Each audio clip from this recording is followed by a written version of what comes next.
Shit, bro, it's been a hot minute, man. Yeah, right. Welcome back. You're my fucking. But I guess I'll just reintroduce you. My only four-time guest, friend of the podcast, friend of mine, Triple OG Otis Griffin. What's good, bro? Nothing much, man. Shoot, just happy to be alive, man. Happy to be here. You know what I'm saying? And just in awe of the Lord's work with the good things happening with the book and everything. Yeah, bro. I was gonna see if you wanted to get into like a health update, if for people that don't know, kind of what happened with you and how you're feeling. Obviously, you're on the show, you're looking fly, but just kind of let the people, you know what I'm saying? Oh yeah, definitely, Know how you man. doing. Definitely. I think that the testimony is all that it's about. You know what I'm saying? Like, there's a lot of people that don't understand about blood clots out there being the silent killer and everything. So, yeah, definitely. I'll go ahead and tell everybody because I think it's a very important statement about blood clots and PEs, pulmonary emblems. So about 2017, I got in a car accident. I got hit in the back on the freeway going about 80 miles per hour. Like the guy hit me in the back and hit my head on the steering wheel. Kind of went dazed and everything for a moment. There was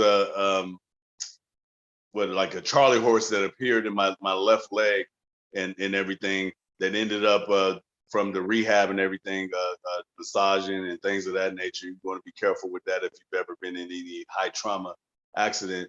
And it caused a blood clot in my legs. The DVT readings always start in the lower extremities. So from there, those things broke off, became like thousands of small blood clots in my lungs, and then on into my heart. Okay, they got rid of that. It was a very serious thing. I probably should have been put on blood thinners for life at that time.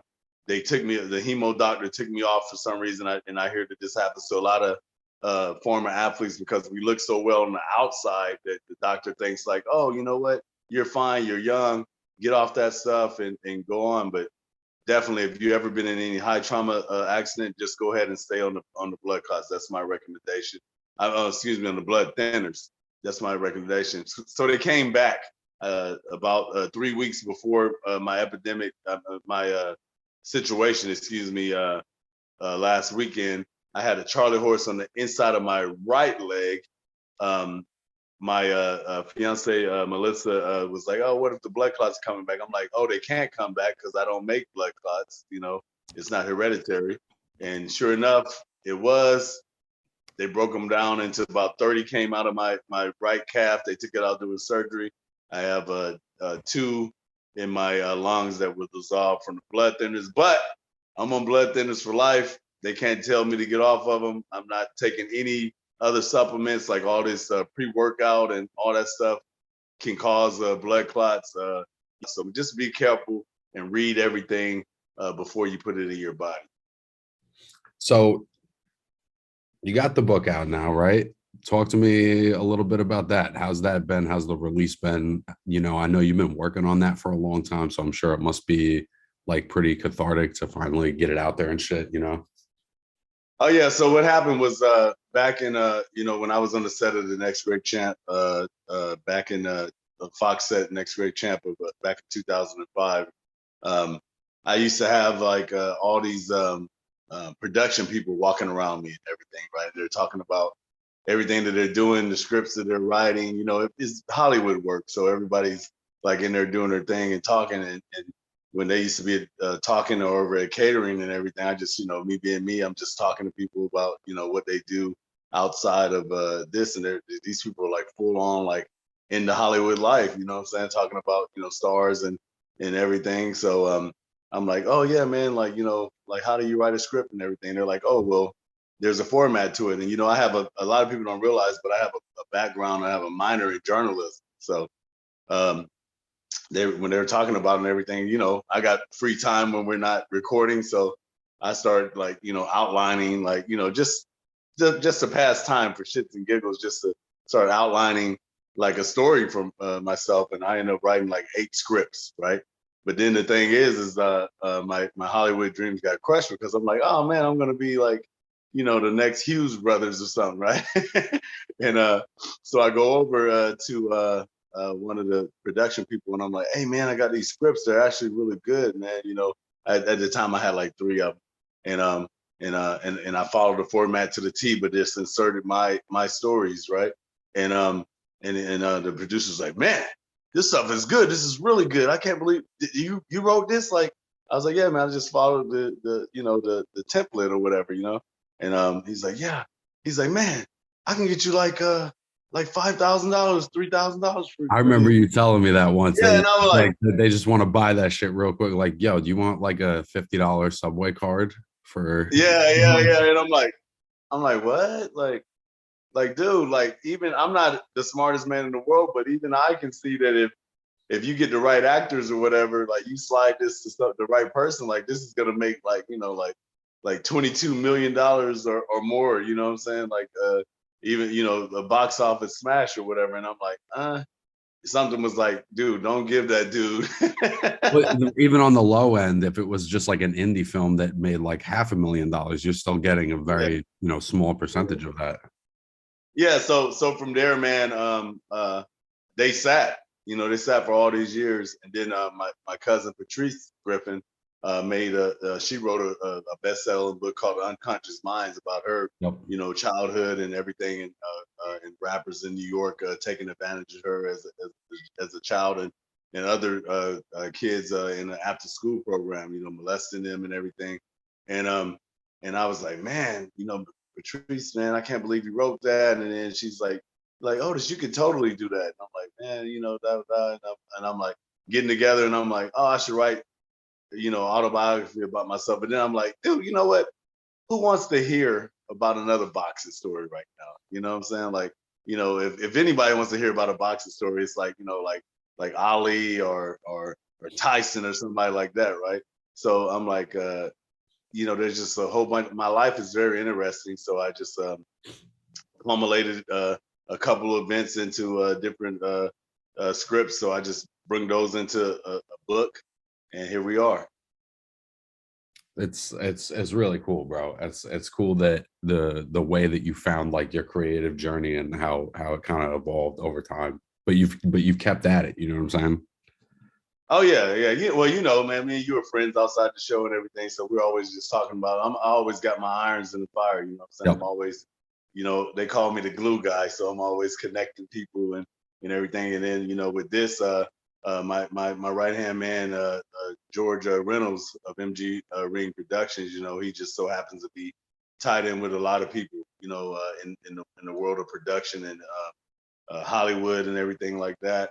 So him and a guy that you may know of named Bruce Nannon, who is actually the inventor of the Chip and Dale dancers and everything. So we're gonna go, full yard with this thing. We're gonna do the book, get it to bestseller status, and then do the movie on A Change of Heart also. So we'll be rolling. Hell yeah, bro. That's very exciting. Congratulations, man. It's really dope. I guess we should just get right into last night, bro, because I've been fucking thinking about it, dude. That was crazy, man. Yeah, yeah, it was. Yeah, it was, man. There was a So lot. There was a lot of stuff going on the undercards that was kind of like foreshadowing. You know what I'm saying? Yeah. that totally was. So, and honestly, too, I guess if the audience hasn't been like following every single word of every episode, I haven't been around for a bunch of these big fights. So for me, a big part of this episode today is like we're gonna from Canelo Bivol down through the last couple of weeks and then into the next couple of weeks. And I figure, who better to do that with than Mr. Triple OG. Yeah. But so were you surprised by this fight at all? No, if you remember right, I've been telling people that Vivo was going to beat Canelo, and I know that people were like, oh well, you're just looking for the shocker or whatever. But no, I analyzed this fight. I remember we talked about it early last week, and I was telling you that Dimitri is just, not only is he a very technical fighter, he's a very patient fighter. Like he's a guy I've sparred guys like that, and he's a guy that you're not going to force him to do anything. It doesn't matter if it's almost like Hopkins, if you think about it. It doesn't matter if the crowd's booing, if someone throws a tomato at him or whatever, he's just going to stand there and look at you. And then that actually happened in the fight. I think it was about the 6th round or whatever, where he got off on Canelo really good. And Canelo tried to lure him into the ropes where, he could have him in an isolated area and kind of like, use those short arms to get some good winding up combinations and hand speed. And he just sat there and was like smirked at him like, nah, like come to the middle of the ring. That's what kind of what amazed me about Bivol, dude. He's so like immune to anything else that's going on around him. He's so locked into what he's doing that it's like, listen, I'll make this boring for 30 seconds to make a point. Like, I'm not falling for your shit. I'm not falling in sloppy. I'm not going to open up and just give you some shit, like that's not what he's doing. He's like, he's got that hyper discipline, that honestly, most guys do not have that. Even at the top, guys, I don't think Plant has it. I don't think Callum Smith has it. I don't think Saunders has it, but he's fucking got it, man. Yeah. The last person that fought like Bivol, and you can probably see a lot of it in him. And this might have been a little bit before your time, but I'm sure you remember this guy, Lucien Boutte. Lucien Boutte is a very technical guy like that. You're not gonna get him in trouble and everything. But then, like, as his career went on, he became an implant there in Canada, so he would want to give the people what they wanted. So they started, like chanting they want him to get rid of somebody or do something. He was trying to take more risks to be more TV acceptable, right? But what Bivol has figured out is that the same thing as Andre Ward figured out. If my dancing partner is the draw and the TV guy, I don't have to be the darling. You know what I'm saying? I'm just gonna fight my fight and win. And that's the only difference between Bivol and Lucien Boutte. But otherwise, like the technical skill, the lead arm, the playing with distance, the being able to change the strategy mid-round. Like he went from, I watched him fight in spots. I watched him defuse Canelo in some rounds. Like, oh, okay, this guy has a lot of steam still left. I'm gonna move, but I'm not gonna float and run from him. I'm gonna like step and replace, like pick and replace his distance, be it lateral or backwards and everything. And I'm not gonna allow him to get me on the ropes because that's 90% of his offense. So, there's part of him too that kind of reminds me of Lara, where Lara's got, the great foot movement, the sense of range. He just didn't have the size that Bivol has and the power to get Canelo's respect in the same way. But I felt like he fought a kind of similar fight where it's like Lara really kept him on the end of the jab, kept it kind of long, would take some body work now and then, you know what I'm saying? But if he got on the ropes, he's spinning off. I felt like Bivol did a really good job of that. It was like, so this was one thing I noticed early in the fight. The first 3-4 rounds, because I thought Canelo won the first 3 or 4. I was surprised actually early in the fight how easily Canelo was closing the gap. So he would close the gap, he would get him on the ropes and he'd get 1 or 2 off, but Bivol would always just kind of spin right off. He wouldn't stay there. And it was almost like he was just getting a feel like, what do you got? You know what I mean? Like how hard you really hit. And it reminded me, I saw this Shane Mosley interview a couple years back, and he was talking about, when he moved up from welterweight to junior middleweight, when he fought Winky Wright, he was like, when I used to punch guys, it was like it moved them, or I could feel it impact them, or I would hear it like, ugh. And when I would hit Winky, it was like I hit like a really big heavy bag, and it just died on impact. And it looked like that's what Canelo was going through, bro. It looked like he was landing his shit, and it was just dying. It was dying on glove. It was dying on like it was a different build of guy. You know what I mean? Yeah. And you know what? Another thing that, and I studied war and martial arts like my whole life, since I was a kid and everything. So I can see that also Bivol has some disciplines in some other martial arts besides boxing. You know what I'm saying? The reason being is because he had the H-frame cage defense, right? And that's like you're here, like any fighter can tell you that But when those punches would come, like a lot of times Canelo gets away with, even if you have your hands up, he's beating your arms and everything. You're absorbing the shock of punches, right?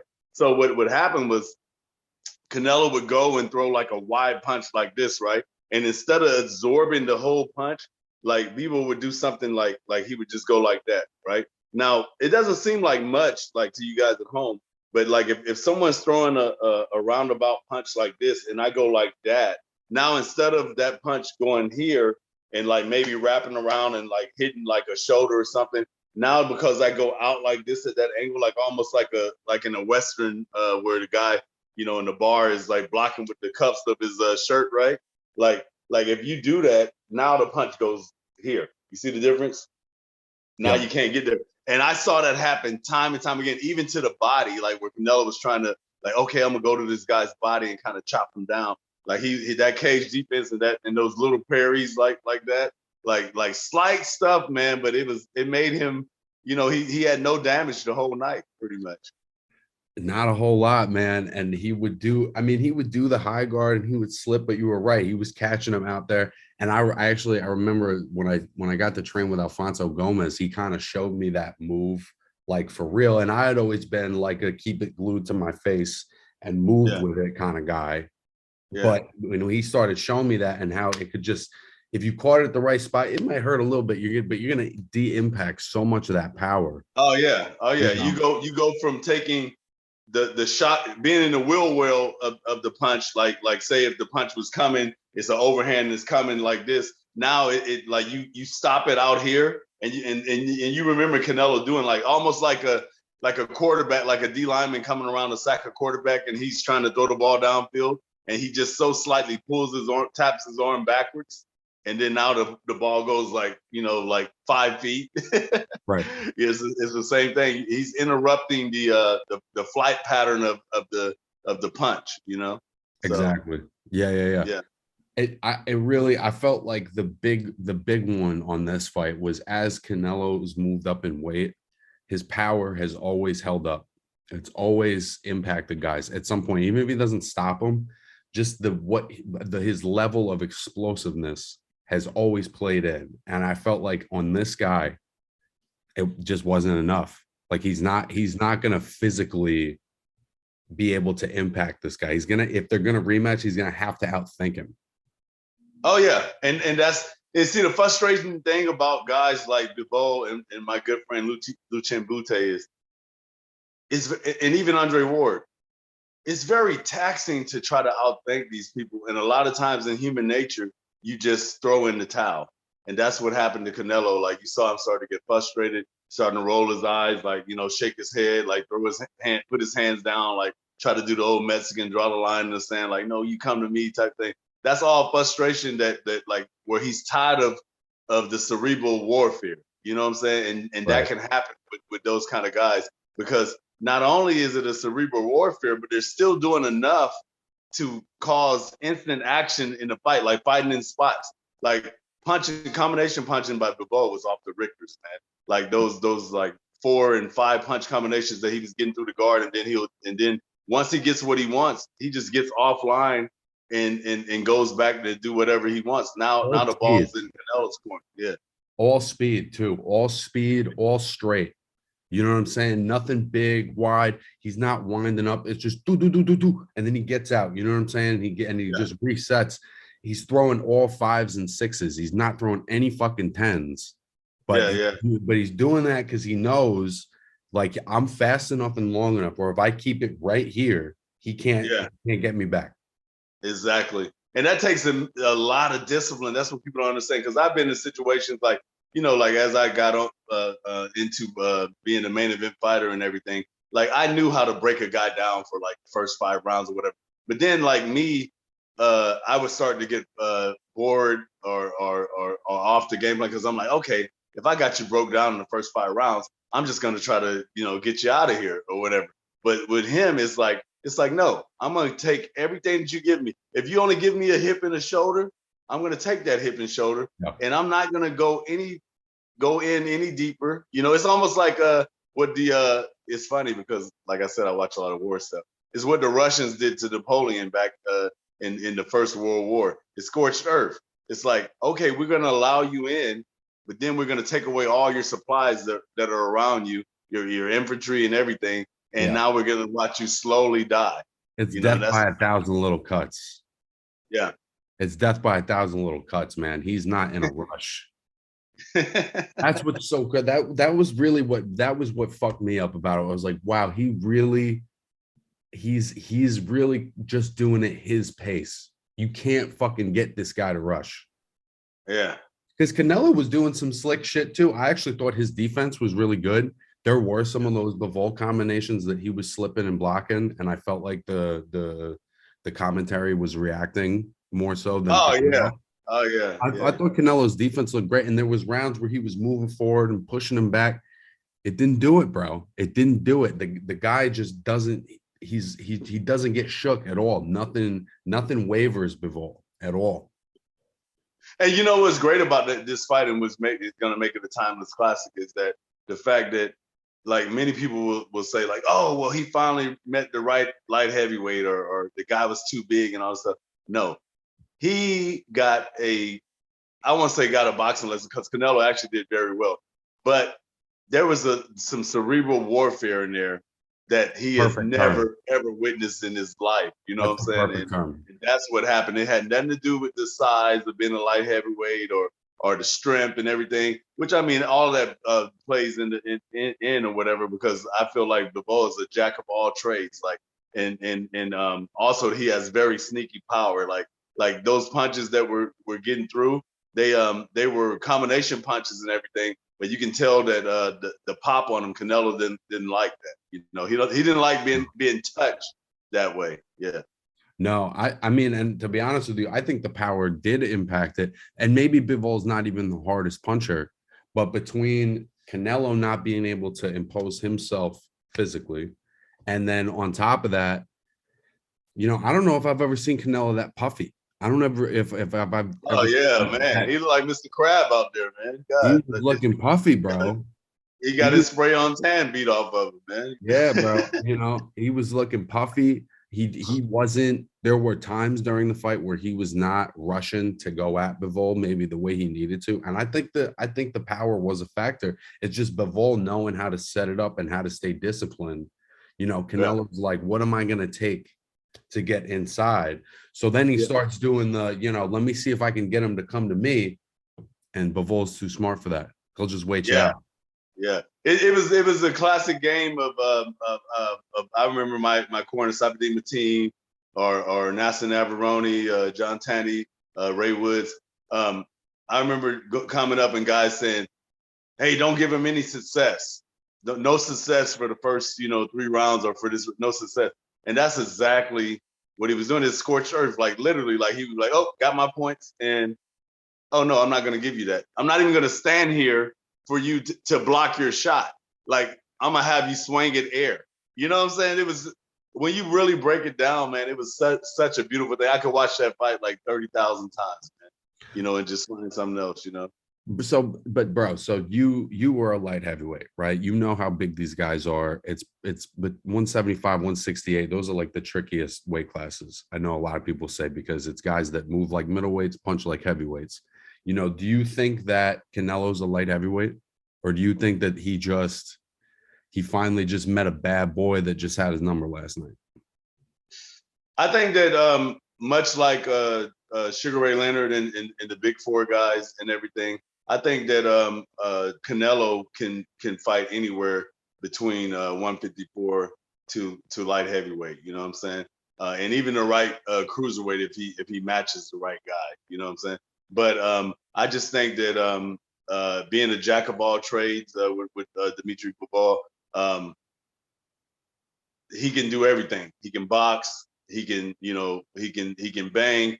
But the main thing is that by cerebral and strategic things, he's not going to allow you to do what you want to do. And I think that there's only one other time that I saw Canelo be that frustrated. And it was, and people are going to get me wrong, but if you go back and look at it, it's the same thing. It was against Austin Trout and maybe against Laura.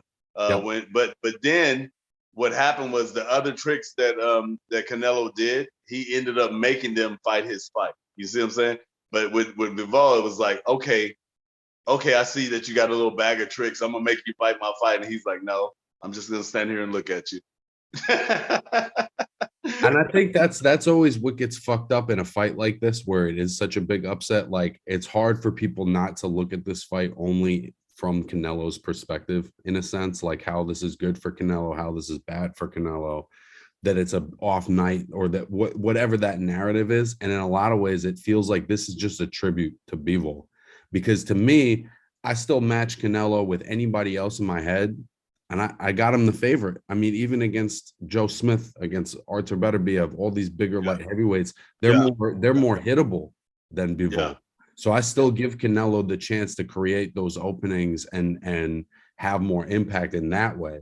Whereas Bivol, he's just one of those guys where, on a style level, he's just a handful, bro, because he just wins rounds. I can't even remember, before this fight, I don't even remember seeing him lose that many rounds. Like, he's a machine.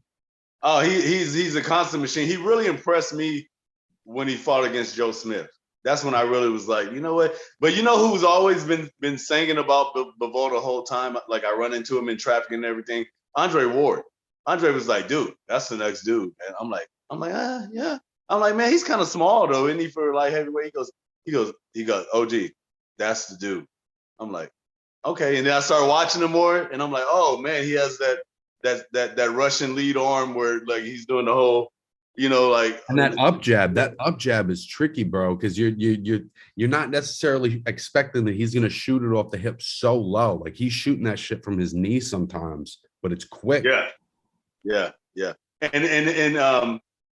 And going back to Lucien Boutte, like, they both do the lead, the East Euro lead arm, like, movement and everything, right? Dropping it down and shit. The slight movement, it's hard to explain the slight movement to where I'm throwing a jab, I'm in front of you, and then the moment that you try to counter the jab or even move towards me or whatever, or even move away from me, I'm slightly gonna move in another way that's gonna keep me in that same position. You know what I'm saying? So Yep. I'm always gonna be in arm reach of you, so I can hit you with anything I want. But at the same time, I'm offline where you can't return anything because I'm at a different angle at every time. You know what I'm saying? And that's kind of fun. It's almost like a smothering pressure style without pressuring.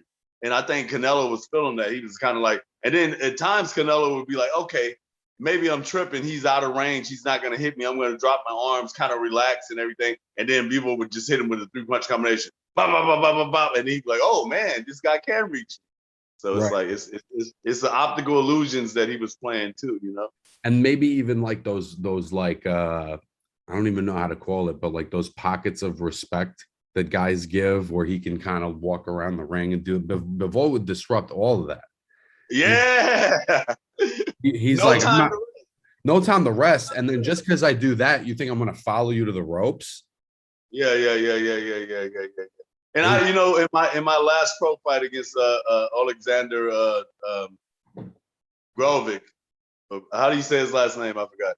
I think it's Vodzik, but I could. No, Vodzik. Yeah, Alexander Vodzik. He was doing that. He was doing the whole, like, because nothing he was doing was really hurting me. It was like being at a picnic down south and a whole bunch of gnats just always in your face. You know what I'm saying? And I think that's how Canelo was feeling too. And I know exactly how he was feeling with that. It's very frustrating, and it's almost like you don't get it's almost drowning in a wading pool. You know what I'm saying? You're like, dude, the water's not that high, but I can't get my head above water. You know what I'm saying? It's like that kind of thing. Yeah. It was an incredible performance, bro. So, I mean, they're going to do this rematch, right? Yeah, they got to. I think, but you know what's really crazy? Now that Bivol cut the head off the Giant and everything, there's nothing else really for him to do but control the light heavyweight division. Like, I don't see the Charlos and Earl Spence and all these guys trying to fight him. I think that continues with Canelo still, you know what I'm saying? Almost in a De La Hoya fashion, like, just because he loses one time doesn't mean that he's not the cash cow of the sport still, you know. So obviously Canelo Bivol was fucking crazy. I've basically in the last 4 days since I've been back from this job, I've been blowing dust out of my face, but I've also been catching up on all of the fights from the last, fucking month basically. I just yesterday, or not yesterday, or no, yesterday morning, I just watched Spence versus Ugas finally. Oh, What did you think of that fight, bro? I think that Ugas, like we said, he specializes in southpaws and stuff, and it really gave me a light on what the other side of what could happen against Bud. One thing that you know that Spence is gonna do is he's gonna keep coming forward and he's gonna keep throwing, no matter what you do. He's willing to to go out on the shield. Like I think he proved that against Kell Brook. He's willing to take because he took some hellish shots from Kell Brook in order to get in position to finally put him out. So it's he's a guy that endures. The race doesn't always go to the fast or the swift. It goes to the person that endures, like usually 90% of the time. So I think that's one attribute that Earl Spence has that a lot of people don't give him a lot of credit for. Yeah, he's not the fastest and he's not the most the best savant when it comes to classy combinations and hand speed, but he's a continuous work, and it's almost like a battering ram that keeps is at your door to break down that door all the time. At some point in time, it's gonna go. I thought I was really honestly kind of surprised. Like he kind of just mugged him, bro. Like he kind of just stepped to him and let his hands go more. And Ugas just has that defense first mentality where it's like he's gonna catch it. He's gonna try to defend each individual shot, and he's gonna throw if he feels like it's wide open. That's like his natural mentality. And that was the wrong fucking mentality against Spence. Spence is just gonna keep it nice and long. The jab is gonna be busy. And I just felt like he just mugged him. Yeah. Yeah. In a sense, in an analogy, it's like Ugas is a weak levee trying to hold back water. You know what I'm saying? Like the water's gonna come, man.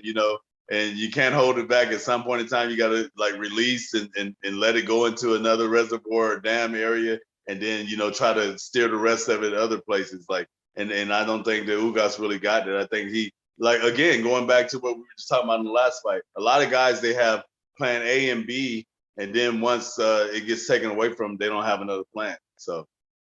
And it didn't seem like I'm not sure what his plan was because his jab wasn't busy the way it was in the Pacquiao fight. I thought he was going to do more of that. Like we were talking about after the Ugas Pacquiao fight. Every time Manny would step to him, pop, it was just right out there. Yeah. I thought he was going to do more of that with Errol. I thought he was going to be able to disrupt his timing a little more. He just wasn't busy enough, Yeah. He went back to being the more economical Ugas, and I think that he figured that he was going to do that jab, but then once he got in there, a lot of times people don't understand, and I run into this even when I'm fighting southpaws, is that you can get away with a lot of different stuff when a guy is smaller, but then when the dimensions change, like he probably would have the same game plan, like, oh yeah, man, that's perfect. The Pacquiao fight was a tune-up for this fight, but then you don't realize that like Earl Spence is a lot bigger than Pacquiao. So where you would have been able to reach Pacquiao like with your foot on his outside foot or whatever, now you can only reach Earl Spence's shoulder. You see what I'm saying? And everything. And where you would have been able to split Pacquiao's shot over the top with that beautiful jab like we were talking about. Now, you go to split his shot and Earl Spence splits your shot and comes over the top and goes underneath to the body, and then he's also gonna be ready for the third attack. So it's just like he didn't have a plan C to go to. I don't think he didn't. He didn't. I was really I wasn't surprised that Errol won at all, but I was just surprised that it was kind of an ass whooping, bro. I didn't necessarily see that coming. I thought Ugas, because he is a big welterweight like Spence. Ugas is a big guy too. I think he might even be taller than Spence. I thought that he was going to be able to impose himself in some way. Yeah. and he couldn't. I thought Errol just had his number in every way. Yeah.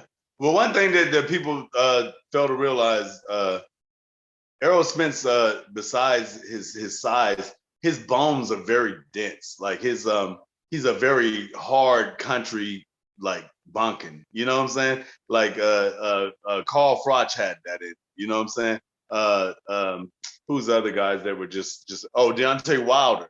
You know, they just when they hit you, their conductors like their fists, their conductors are more like a baseball bat than a fist. You know what I'm saying? So with that being said, the war of attrition is part of the equation, and a lot of people don't realize that. You know, they think like, oh, you can just do a bunch of pretty stuff and da da da. Like, why is Earl Smith so effective and he's so basic?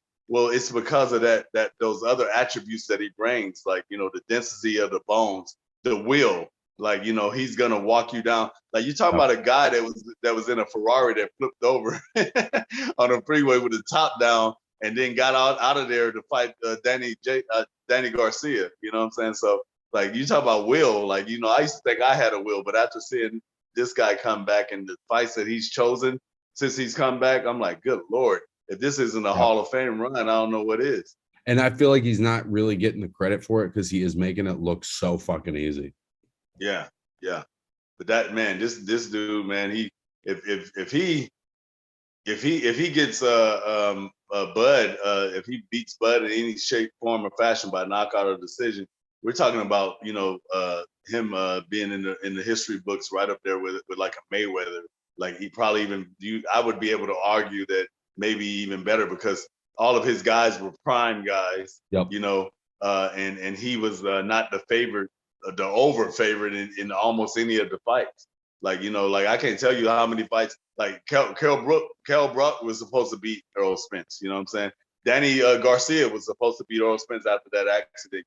Ugas was probably in my head like a favorite after coming off the Pacquiao victory to I wouldn't say beat Earl, but definitely give him more problems. Like you said, I did not expect that would be a blowout.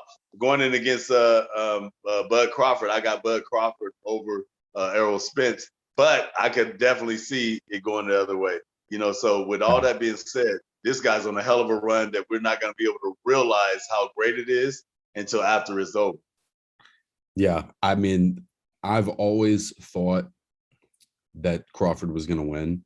I'm real flip a coin now. And it's not, and you know what? It's not like he did anything against Ugas that we haven't seen already. He's done that before. He's always been that guy.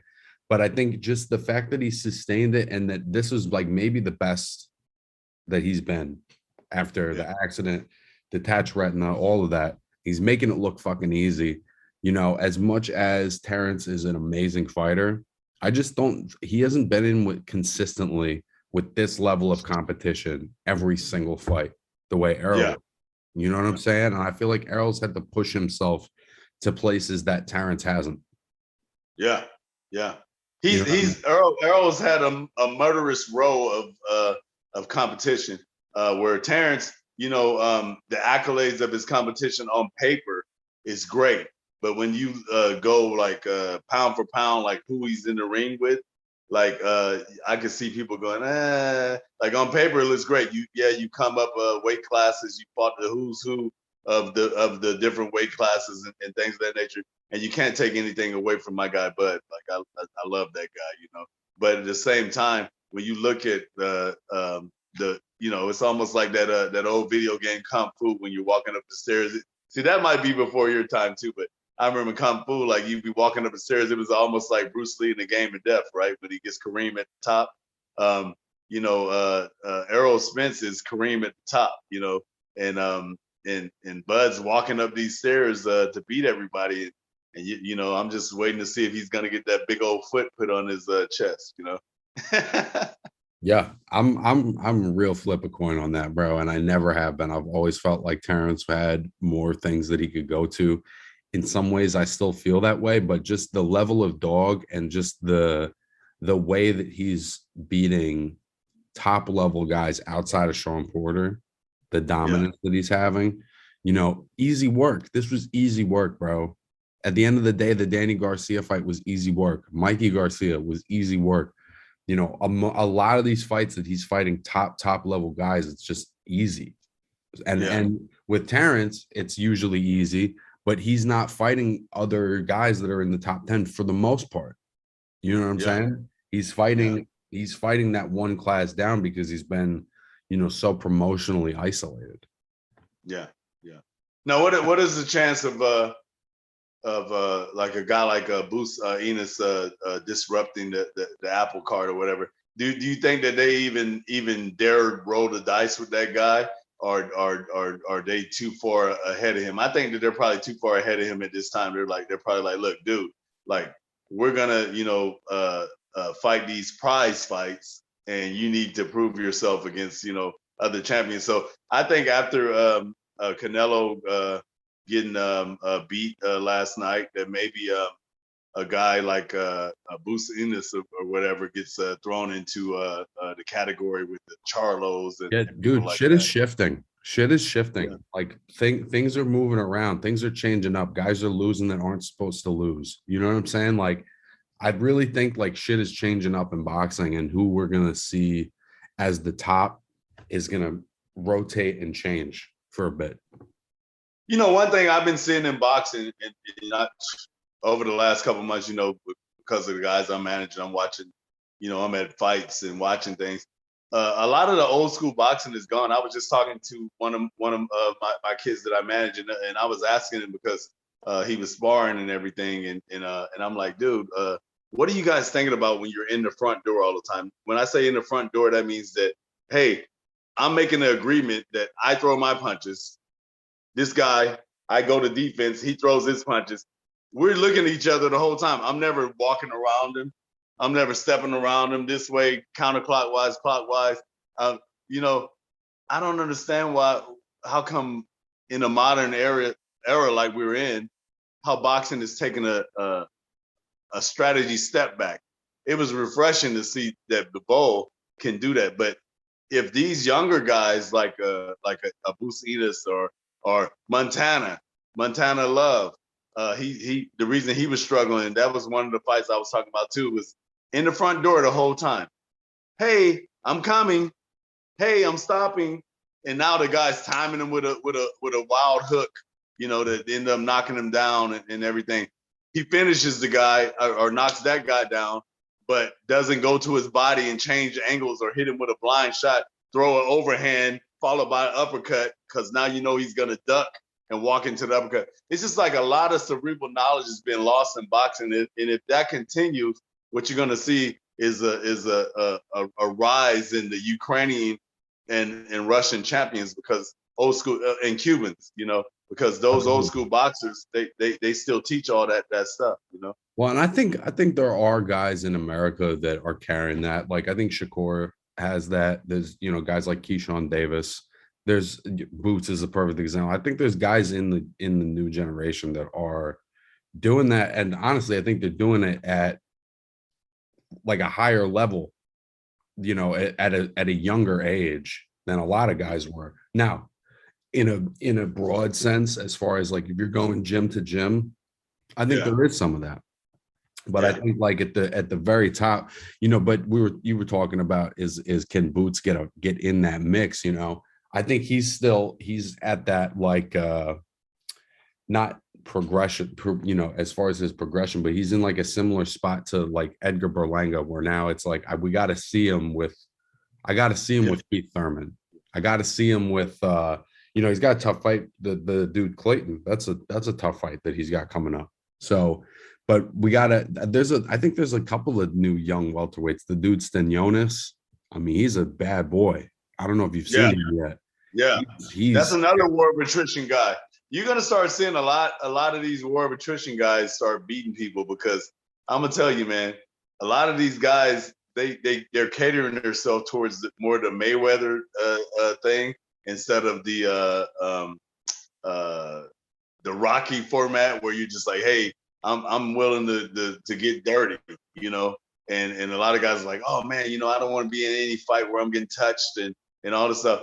Those war of attrition guys like Stanos and stuff is gonna it's gonna, like I said, it's gonna be the water that knocks over these levees. You know what I'm saying? And the guys at the top are gonna be those guys that can endure punishment and give out punishment.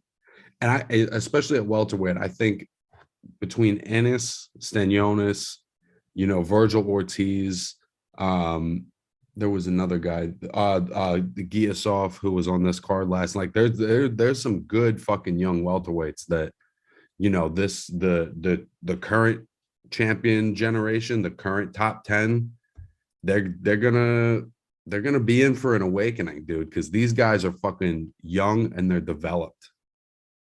Yeah. Yeah. They're Now I would say this now, going back to Bucinas, have you noticed that everyone that he is fighting, like I don't know about this new guy because I haven't watched him yet. He's really good. He's really good. Everyone that he's fought has been a guy that is going to be there to be hit and a guy that's coming after you. This is the first guy that's not. Okay. Because this guy's Clayton. He fought Lipinets, Sergey Lipinets, and he was the guy that fought Lipinets, I think, before Ennis stopped him. But when he fought Lipinets, he got a draw, and he was boxing and moving, and he was really smart, bro. I think this is I don't think he can beat Ennis, but this is a different kind of challenge. He's gonna have to think his way through this one a little more. Okay.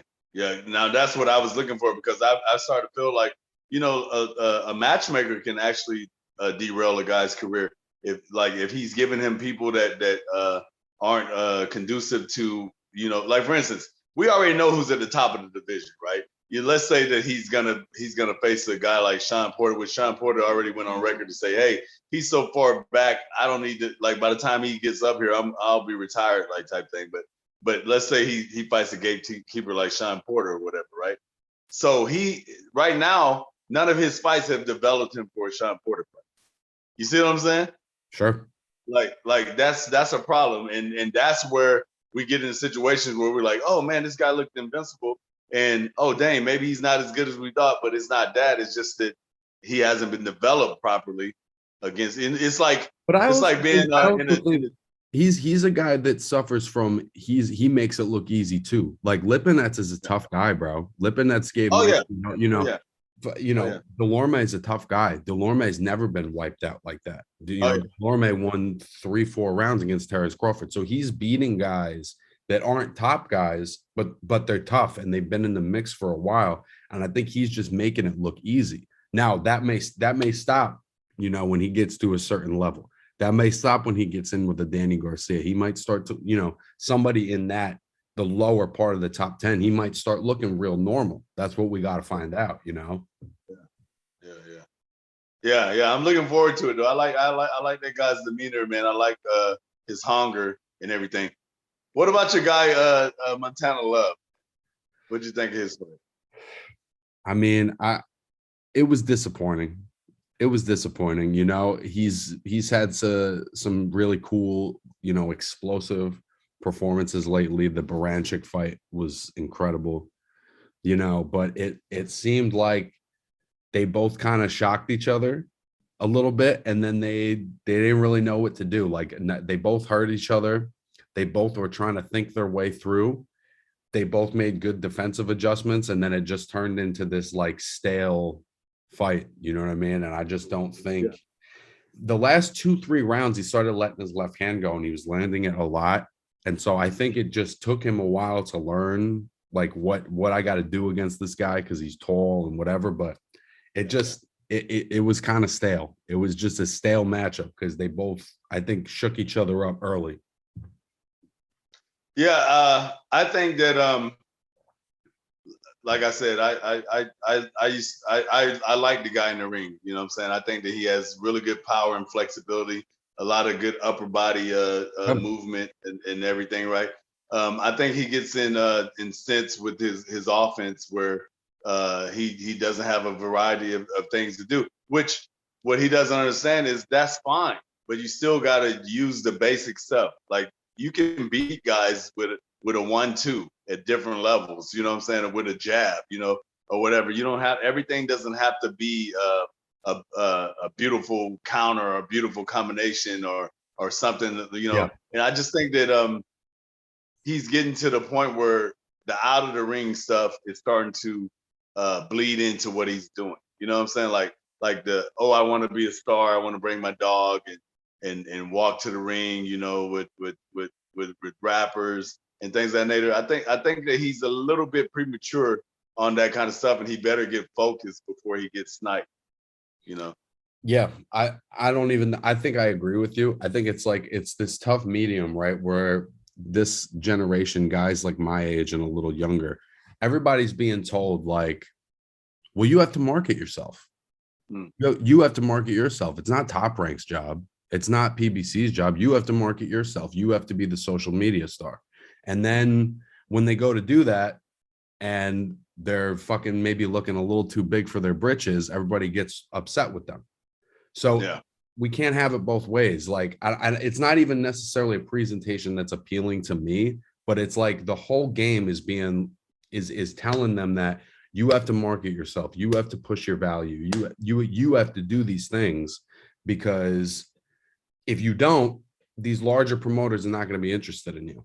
And Yeah. and maybe if you do it, you're going to get fights that you don't even deserve. You could get a Broner opportunity. You could get, Yeah. because people now have a certain level of disdain for, you know, you get what I'm saying? Like, so it's tricky where these guys are trying to come up and they're trying to make some noise. They're trying to get some eyes on them, because God forbid they're boring as people are going to forget, you know what I mean? So Yeah. it's you're right. He is flexing a little too big for his britches. And and we're going to see that a lot, because everyone's telling these guys to do this shit before they've earned it, you know? Yeah. Hey, if you're up and coming fighter and you're out there, this is one quote that never forget it. Lennox Lewis: win now, look good later. And that's all it is. Like you can bring the dog and the rapper to the last fight. You know what I'm saying? Like when Post fight, the post fight interview, bring the dog. Yeah. To the post fight interview, you can wait and don't get into that until you get the major fight that you're looking for. Now, so what do you do that. As a guy you've been in the sport yourself, you know, you work with guys and you train them, whatever. What do you say to a young fighter who goes, well, what else am I supposed to do if I do it how Lara and Lomachenko do it, and I'm quiet and I'm humble? I'm not going to get my flowers while I'm doing, you know what I'm saying? Like, what's the balance there? What I tell them is, let me do it for you. Let me paint the PR for you. You just win. You know what I'm saying? Because when you start, like, you know, reading your own clippings and things of that nature, you start getting detoured. You know what I'm saying? It's almost like Mick says, you know, I love a good Mick from Rocky quote: "You ain't been hungry since you won that belt." you start getting complacent. You know what I'm saying? You start worrying about, you know, likes and what kind of car you're driving and everything. And not to mention, there's always eyes watching you, right? Like I tell people all the time, when you get a belt or you get any kind of recognition, even if you win on a great card like yesterday, right? You win. Like, all Montana Love did was put a big bullseye on himself, because now they're like, oh, you know what? This guy ain't as hard as I thought he is.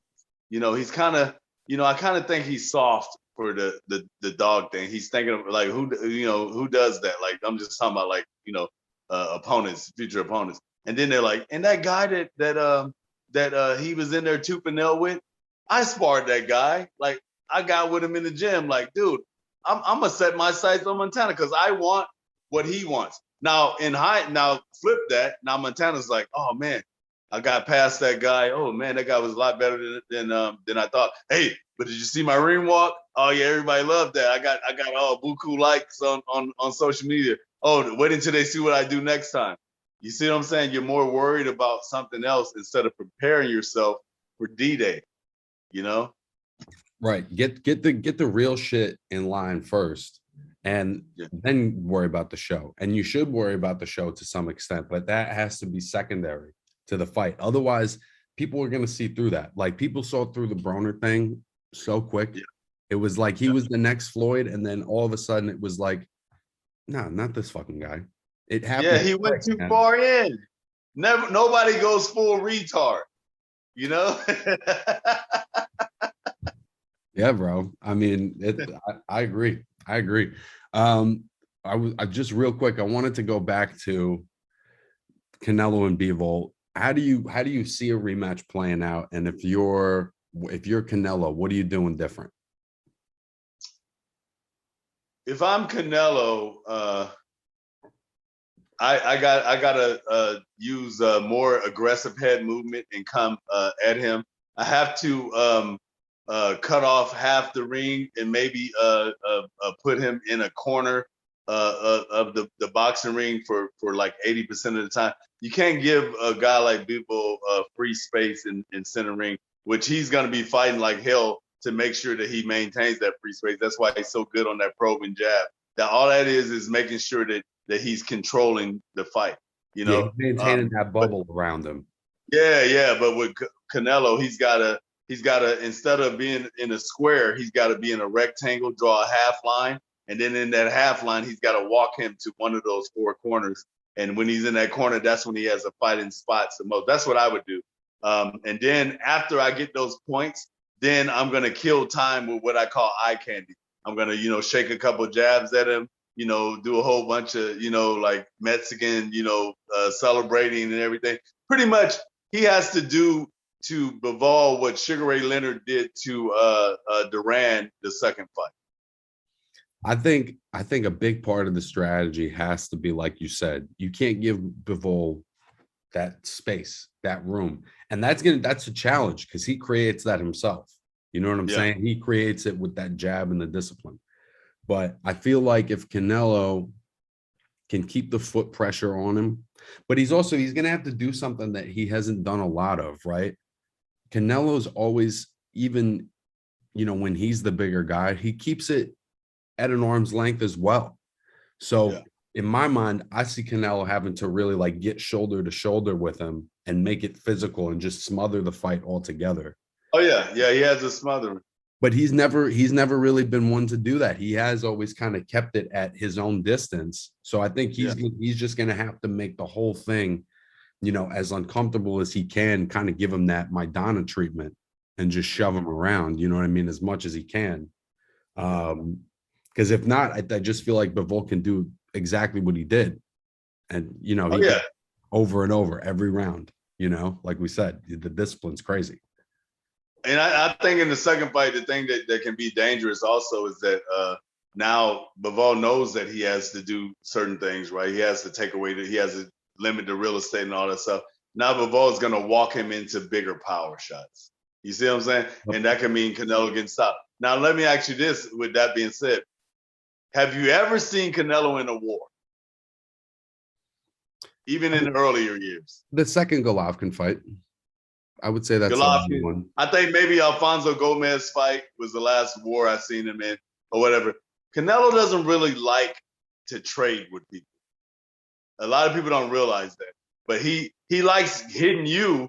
But if there's ever a point where it's like, oh, it's a firefight, Canelo don't like that. And I don't blame him because I teach people all the time. A firefight means that the fight's 50-50. That means that at any time you can hit me with something that I don't see and never get in a firefight. You know what I'm saying? Always control the terms of the fight.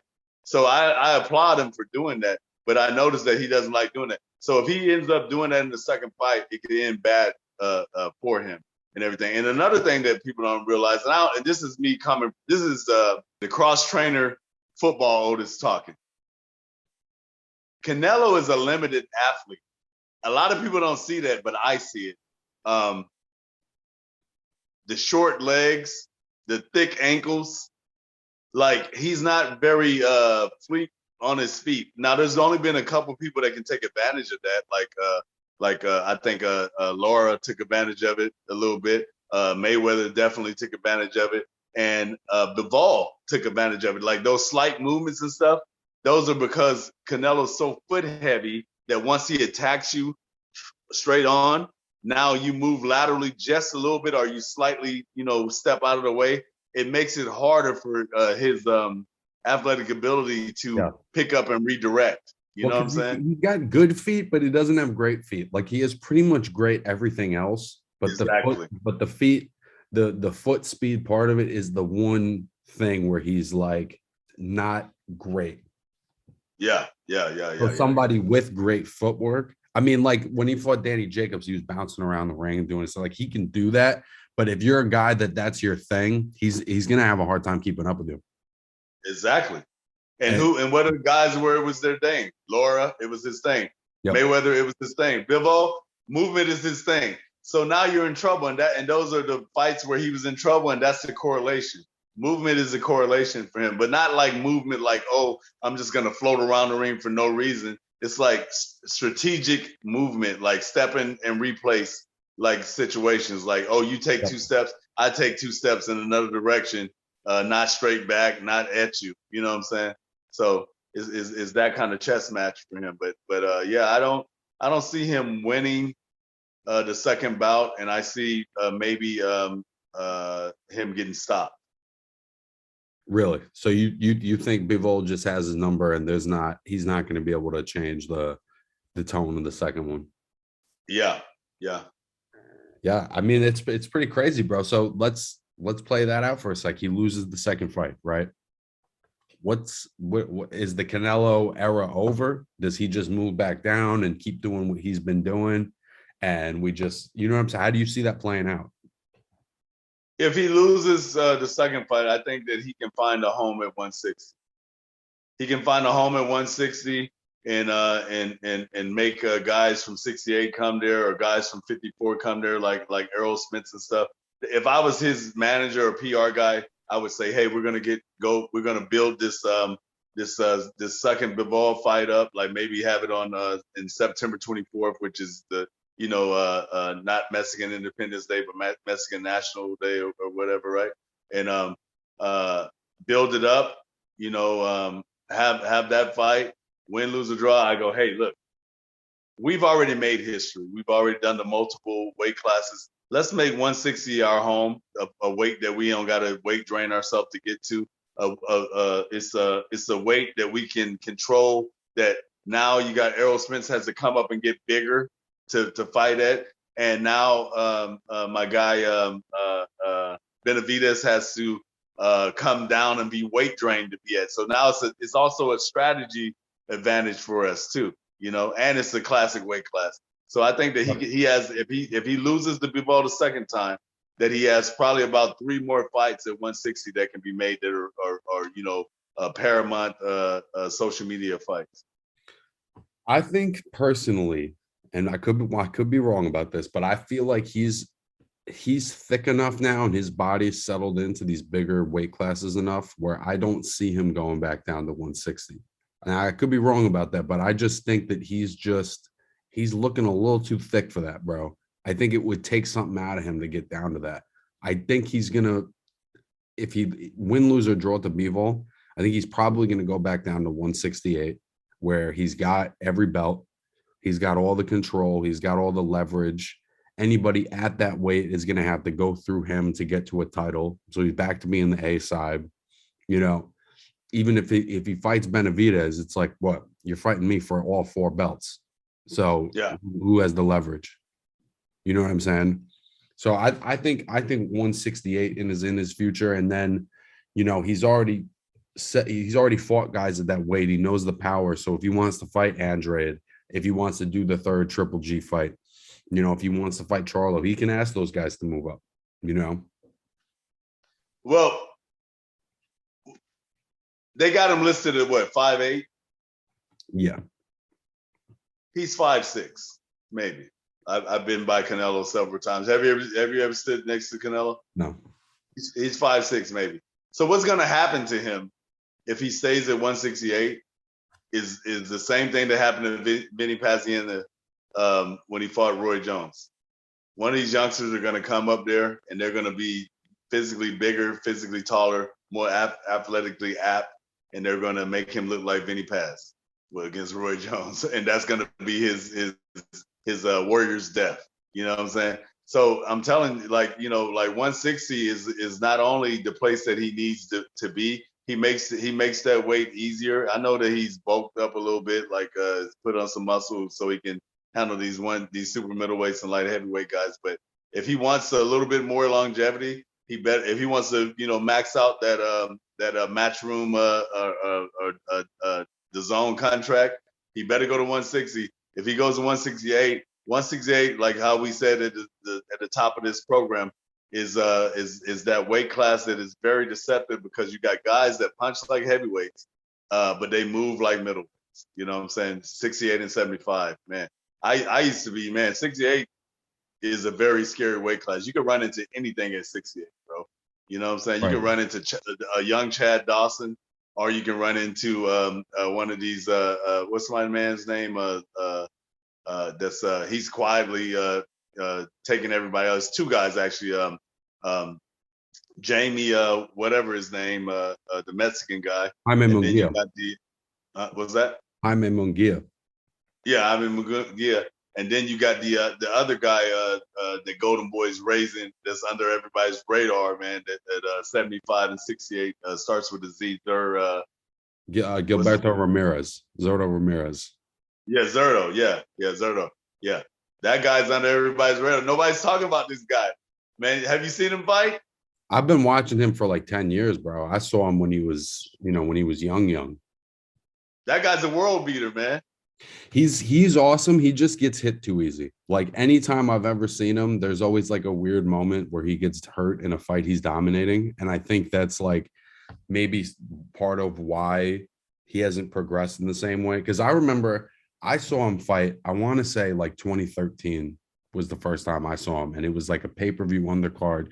And then I saw him fight Arthur Abraham.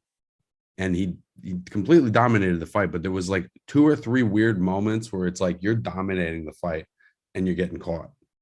You know what I mean? So I think that's maybe, but he's right in the mix, bro. I mean, him and Canelo, two Mexican guys, they're gonna sell the shit out of that. That's a fight I would love to see. If what about him and Jamie?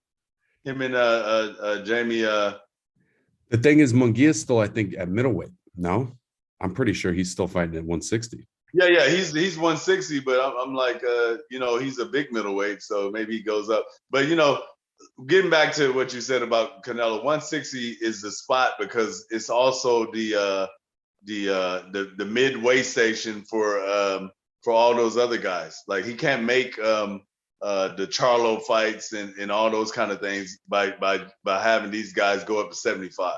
You know what I'm saying? Yep. Or even 68 in some fashion. You know what I'm saying? So I think that just 160 means that he makes a lot. But who knows?Maybe Canelo at this point in time. I mean, what does he got? He got over 60-something fights now. So maybe he's tired of fighting. Maybe he only has this rematch with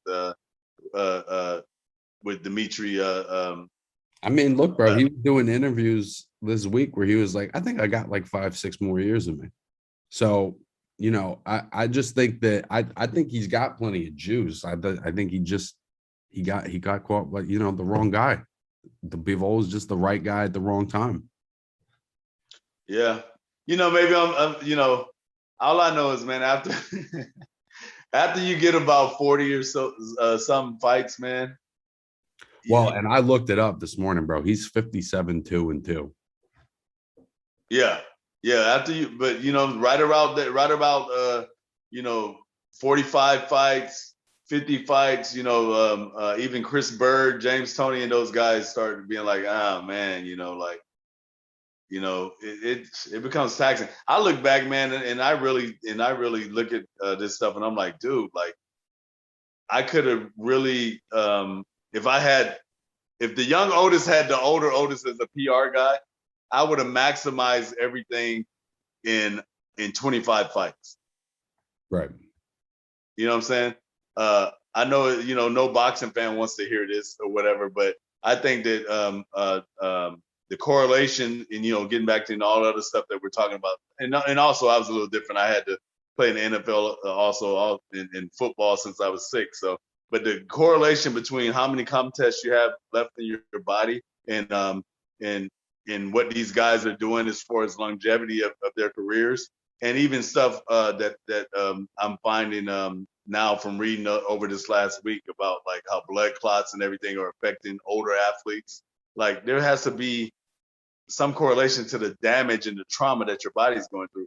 So a lot of these guys need to maximize what they're doing so they can enjoy their splendor years. You know what I'm saying? Yeah. Are you of the opinion that Canelo's starting to come up on that wall? Yes.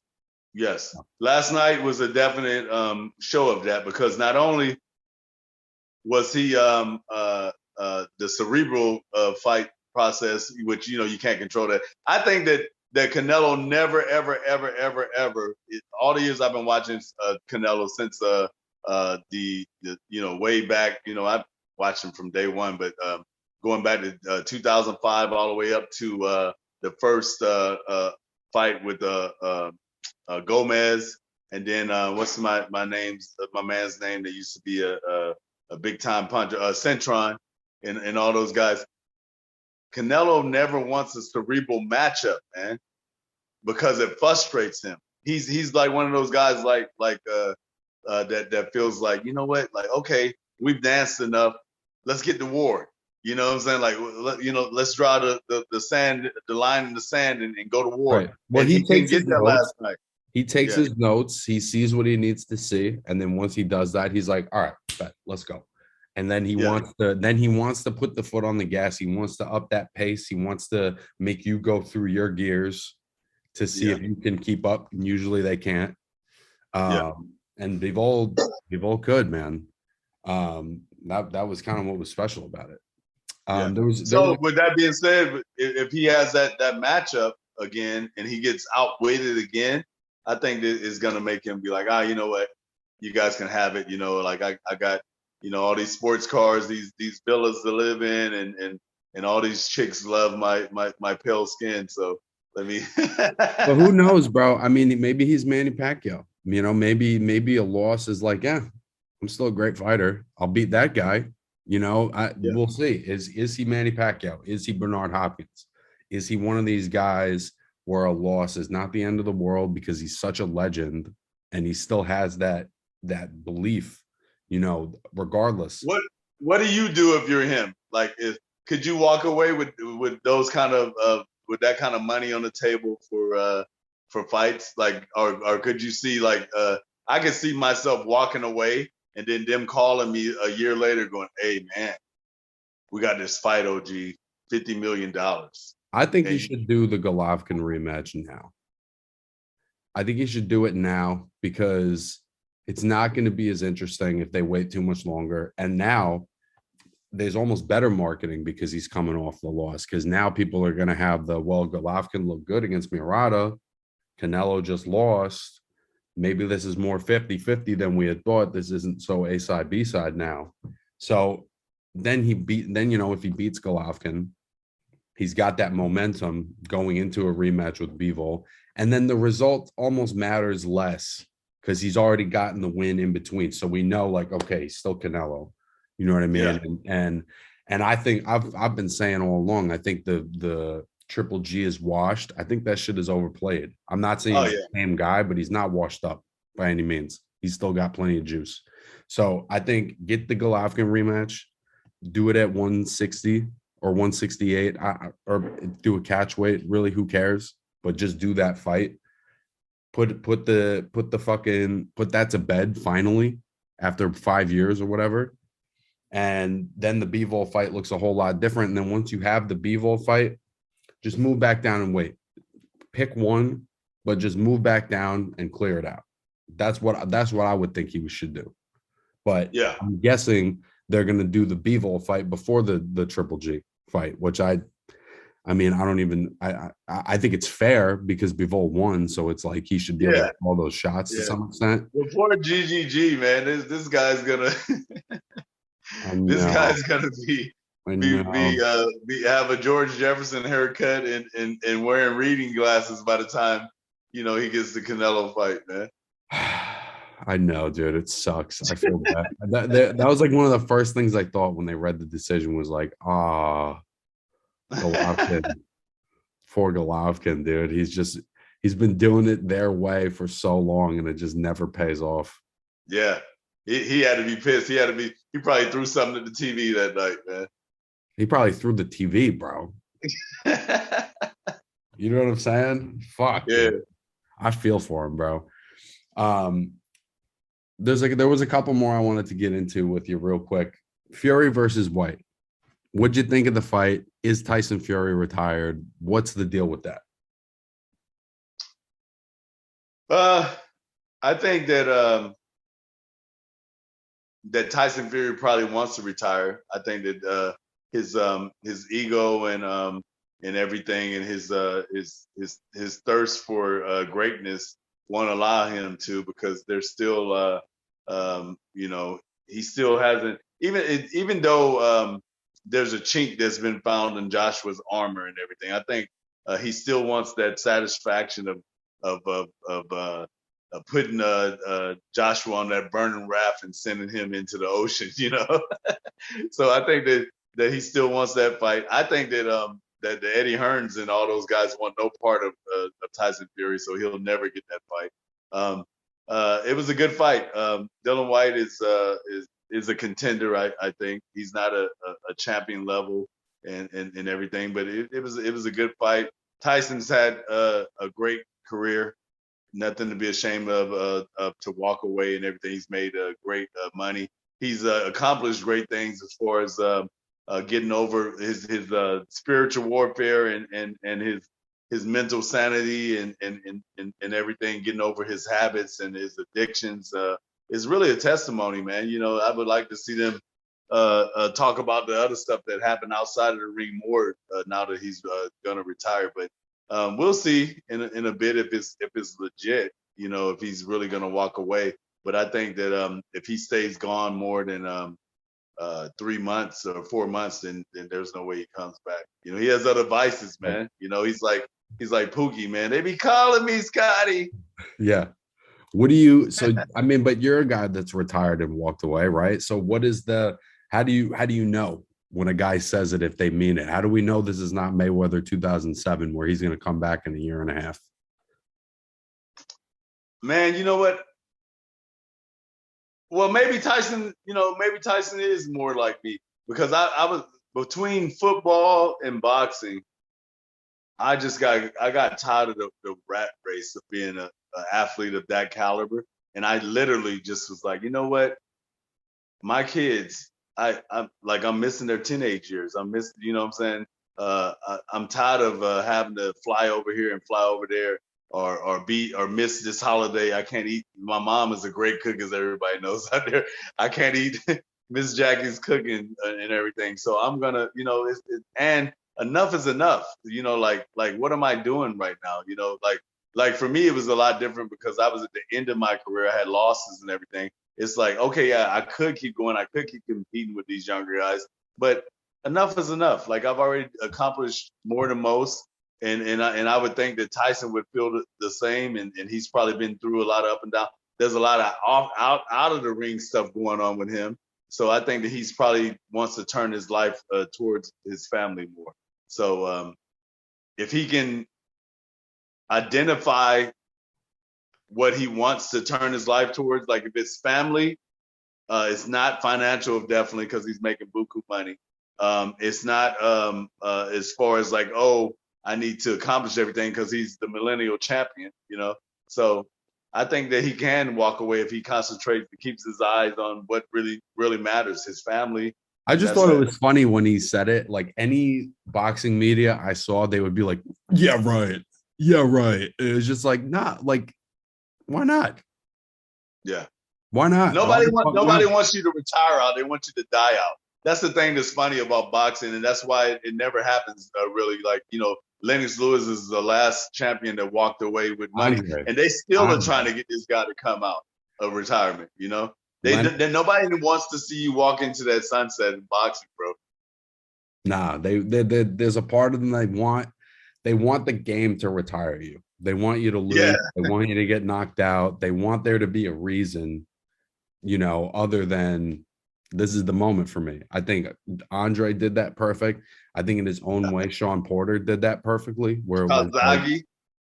Calzaghe did it perfect. There's Yeah. rare cases where guys, actually get out at the right time and and get out at the top. That's really the thing. How many guys actually for real get out at the top? I think to some extent Manny accomplished that. Yeah. Where he did lose, so maybe it was a fight too long, but he pretty much went out as Manny Pacquiao. It wasn't like a sad old man. You know what I mean? Yeah. Yeah. Yeah. But it's very rare, bro. Very fucking rare. The world wants to see you go out on your back. Oh yeah, definitely, man.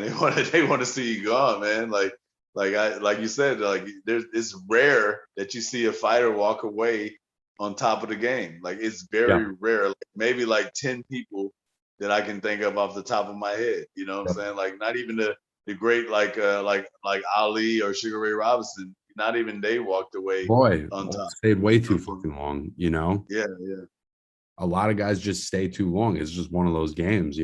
But if this is the very end for him, I mean, right? He's a validated heavyweight. He's an all-time great, right? Without a doubt, man. Like they can calm down on the better than Ali thing, or whatever. But he definitely is up there in the top 10 heavyweights of all time, I would say. You know what I'm saying? 100%. Because you have to understand the lineage of what he's done. The connection. Like he has the same belt that Ali had. You know what I'm saying? He cleared the division out. Whatever the Kalisko brothers did, he acquired that because he beat Watermere. So yeah, he deserves to be celebrated, bro. I always think that, And he bumped Wilder off. I know a lot of people don't give Wilder the credit, but bro, after Fury's gone, we might see a reemergence of Wilder. Yep. I think there's two different things. There's like if you were matching him against heavyweights throughout history, I think he basically beats all of them. But if then there's the context of the time and who the competition was and da da da da. So I don't know if I put him as far as his accomplishments, in with the Alis and the Foremans and maybe even like Lennox Lewis or somebody like that. But I think he's right there. Like he's right under him. I think the only thing stopping that would be if he beat Usyk. And I think if he beat Usyk, he's right up there with all those guys. You know what? And maybe he's thinking that. But I will tell you that Usyk is the worst fight for him. I agree. You know what I I'm saying? agree. He would take it purely for the challenge because he's that guy. Yeah. He's like Canelo, where he's like, I want the tough fight. That's the tough fight. You know what I'm saying? And if he took that fight and he beat that guy, if he's up there with anybody. Mix up the top 10, he's right wherever the fuck you want to put him, You're right. That becomes a hell of a run. Like you take Wilder, who was running rampant, knocking everybody out. You take him out, in three fights. You're 2-0-1 against him. And then you get Usyk, who already beat Joshua. So now you keep what you kill. So if you beat Usyk, then you essentially have beaten Joshua. You know what I'm saying? So and you get all the belts. You become the undisputed champion. So that fight, I feel like, and to me, that's the only place where I go, really? You're gonna retire with this on the table? Now, and it's not a big money fight. It's not gonna be a big fight promotionally. But for boxing people, I mean, we know I feel like this is one of the best matchups in the whole sport. So the idea that he would walk away from that just on a glory level, that's the part I have a hard time believing. But maybe he's just like, he's so fed up with the business between the Joshua fight that didn't happen. He's just like, well, I don't have any proof that they're actually going to be able to put this together. Exactly. I mean, these guys are still over there in conflict right now. Like Usyk could, Lord forbid, but he could get damaged or hurt in this war. So and then this thing could go on for another 3 years. So right. And I know that he's training for Joshua, but the whole circumstances changed up. You have factor in that war with the fucked up politics of boxing, where it's tough to make fights and whatever. He may just Yeah. not want the headache of waiting, for Yeah. the next year for them to figure out. Okay, so he has a title eliminator, and then you know what I mean? Yeah. Yeah. Yeah. Yeah. Definitely. So we'll Definitely. see. That's a lot of time. That's at least 3 more years, I would say. Yeah. Even if the war was over tomorrow, you know what I'm saying? Usyk immediately would have to fight his mandatories and everything. And then Plus the yeah, Joshua rematch. you're talking about 2 years at the least Yeah. away. Yeah. Yeah, it's going to be a long time, and maybe that'll be when he comes back. But I think you're right. I generally am taking the man at his word. The weekend after that, fucking basically the biggest women's fight ever, Katie Taylor and Amanda Serrano. I mean, what did you think of this one, bro? This was pretty crazy. It was crazy. I ended up watching it. I know that they have great skill, and I've been around some great women fighters. From Ava Knight to Belana McGee, and Claudia Gutierrez. So I wasn't surprised in the skill. You know what I'm saying? The skill level, the magnitude of the fight. Like the promoter, they did it. This was Triller, right? No, this was Eddie Hearn Top and rank. Jake Paul. Who? Jake Paul. Jake Paul promotes Amanda Serrano. Oh, okay, but it's not. So it's not Triller though. Nah, it It's was just Jake Matchroom. Paul. Okay. Yeah, yeah. Well, that was epic. The way the way they the atmosphere of the fight, how loud the octo levels was off the Richters, and the high skill. I was surprised that I thought that there was a point in like about the 6th round where Amanda could have stopped Katie, and Yep. she did not put her foot on the gas, and it came back to bite her in the ass. So, and I think that's the very first argument for 3-minute rounds. I don't understand this 10-minute rounds, or the 10 2-minute rounds.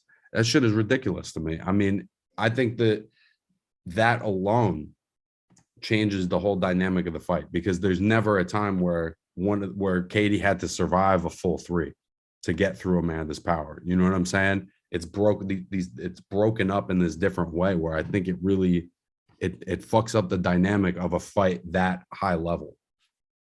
Well, let's talk about that. Let's talk about the science of the 3 and 2-minute rounds for women. Now, I've been around the sport a long time, and I've been around women that have fought a long time.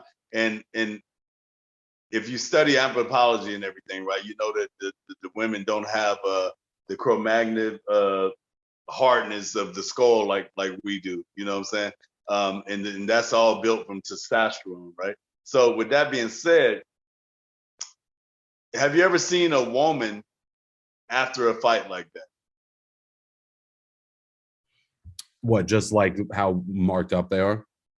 When how marked up they are, and even days later, like I've had the luxury of to be in the gym, like not only like after the fight with a girl like like Ava or Valana or whatever, but then also to see them visit the gym, not like when they're taking those 2 weeks off after the fight or whatever, and seeing like the shift of the antihistamine moving to different areas to try to heal their body, the swelling, the movement of the nose being deviated and stuff like that, the bruising and lumping of the breast and everything. I just think that and I'm not saying that that women are not as good as the fighters and stuff like that. Don't get me wrong out there.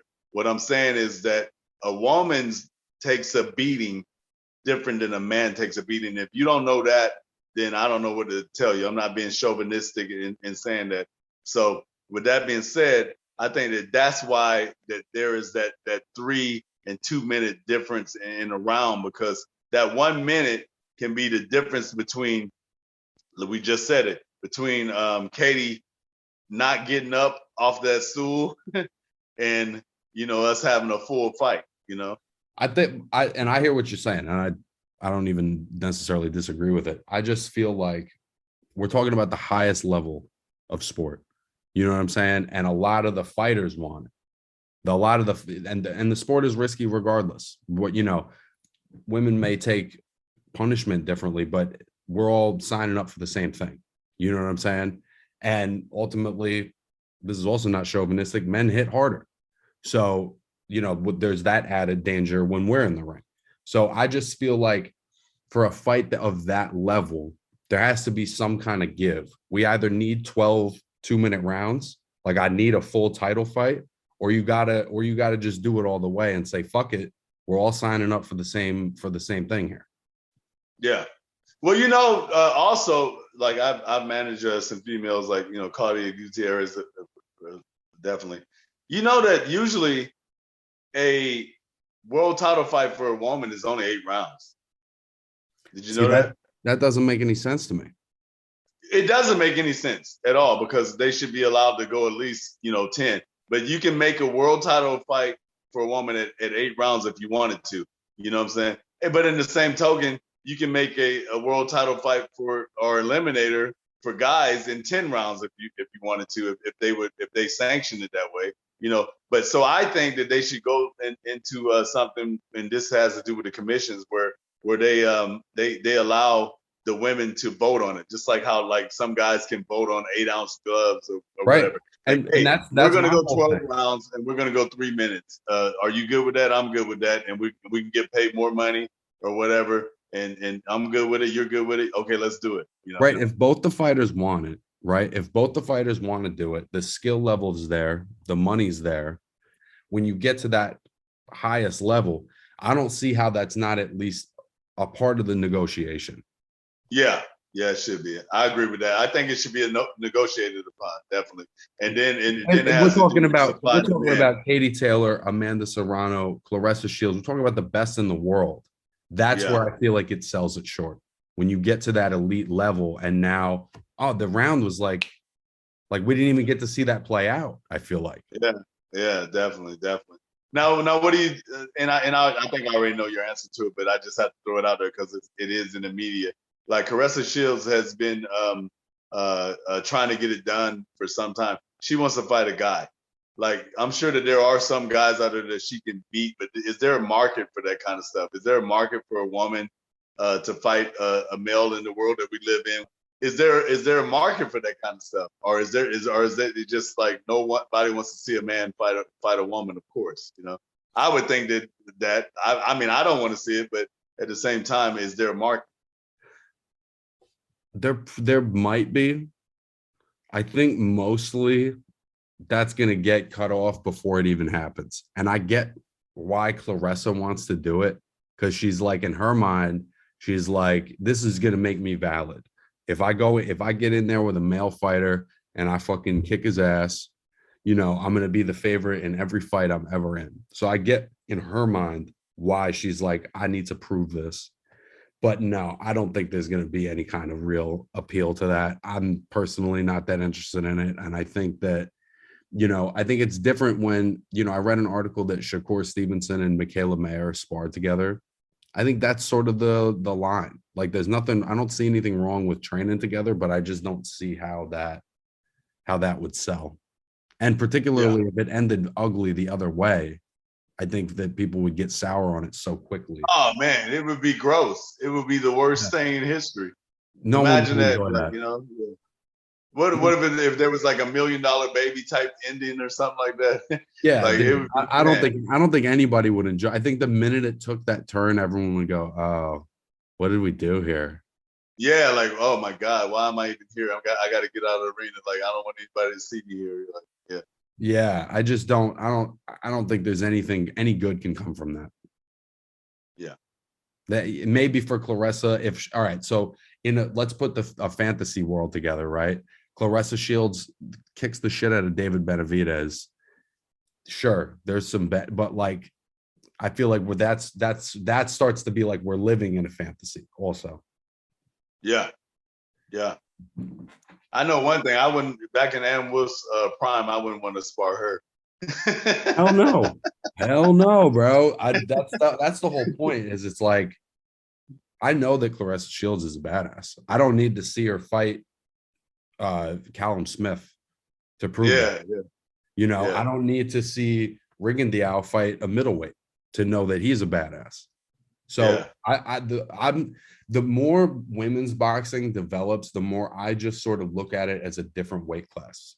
I don't look at because they're again, we're all signing up for the same shit. So guys' bodies at 112 are different than they are at 175. You know, Yeah, and women's bodies are different at 112 than they are at 175.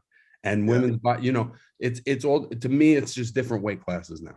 That's how I look at it. That's a great way to put it. That's all it is. It's a different weight class, a different situation. I wouldn't want a Yeah. flyweight to fight a heavyweight, so why would I want a woman to fight a male? Exactly. It's just not it's at a certain point we have to use our common sense, right?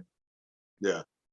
You know, I don't there's no one. Rigondeaux might say, I'm just using him as an example. Chocolatito might say, I'll fight Golovkin right now. There's probably a market for people to be like, can he really do it? Like, Yeah. is that really a possibility that he could do Yeah. that? And then when Golovkin hurts him, it stops being fun. Oh yeah. Most definitely does. Yeah. You Yeah. know, that gets sad, bro. It almost gets sad watching Errol beat up Mikey.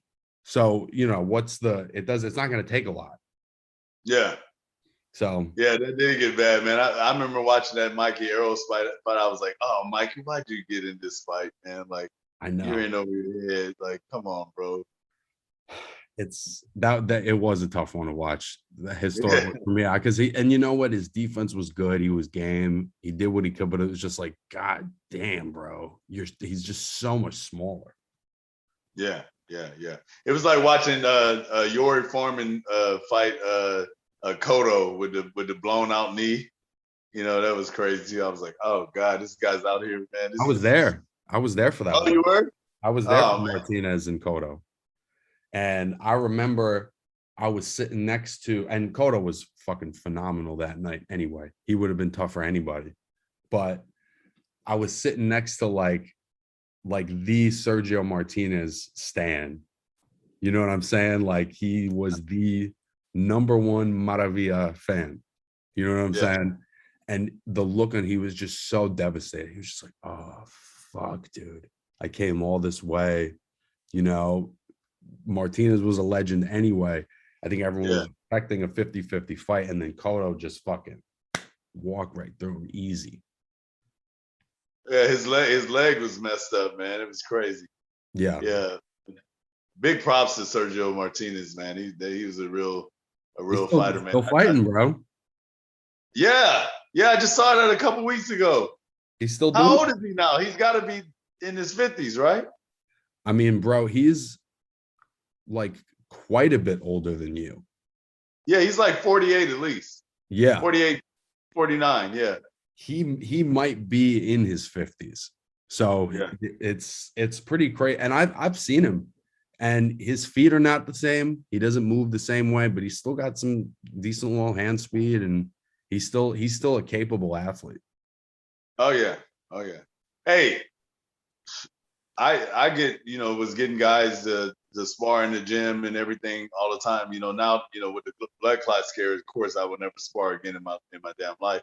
But yeah, like you gotta go about good 4 rounds, and even when you're my age, like I can give you 4 championship rounds, and then after that, I can go for like 8 or 10 rounds, but 4 of those 8 or 10 are gonna be like where you're like, whoa, maybe this guy can still do it.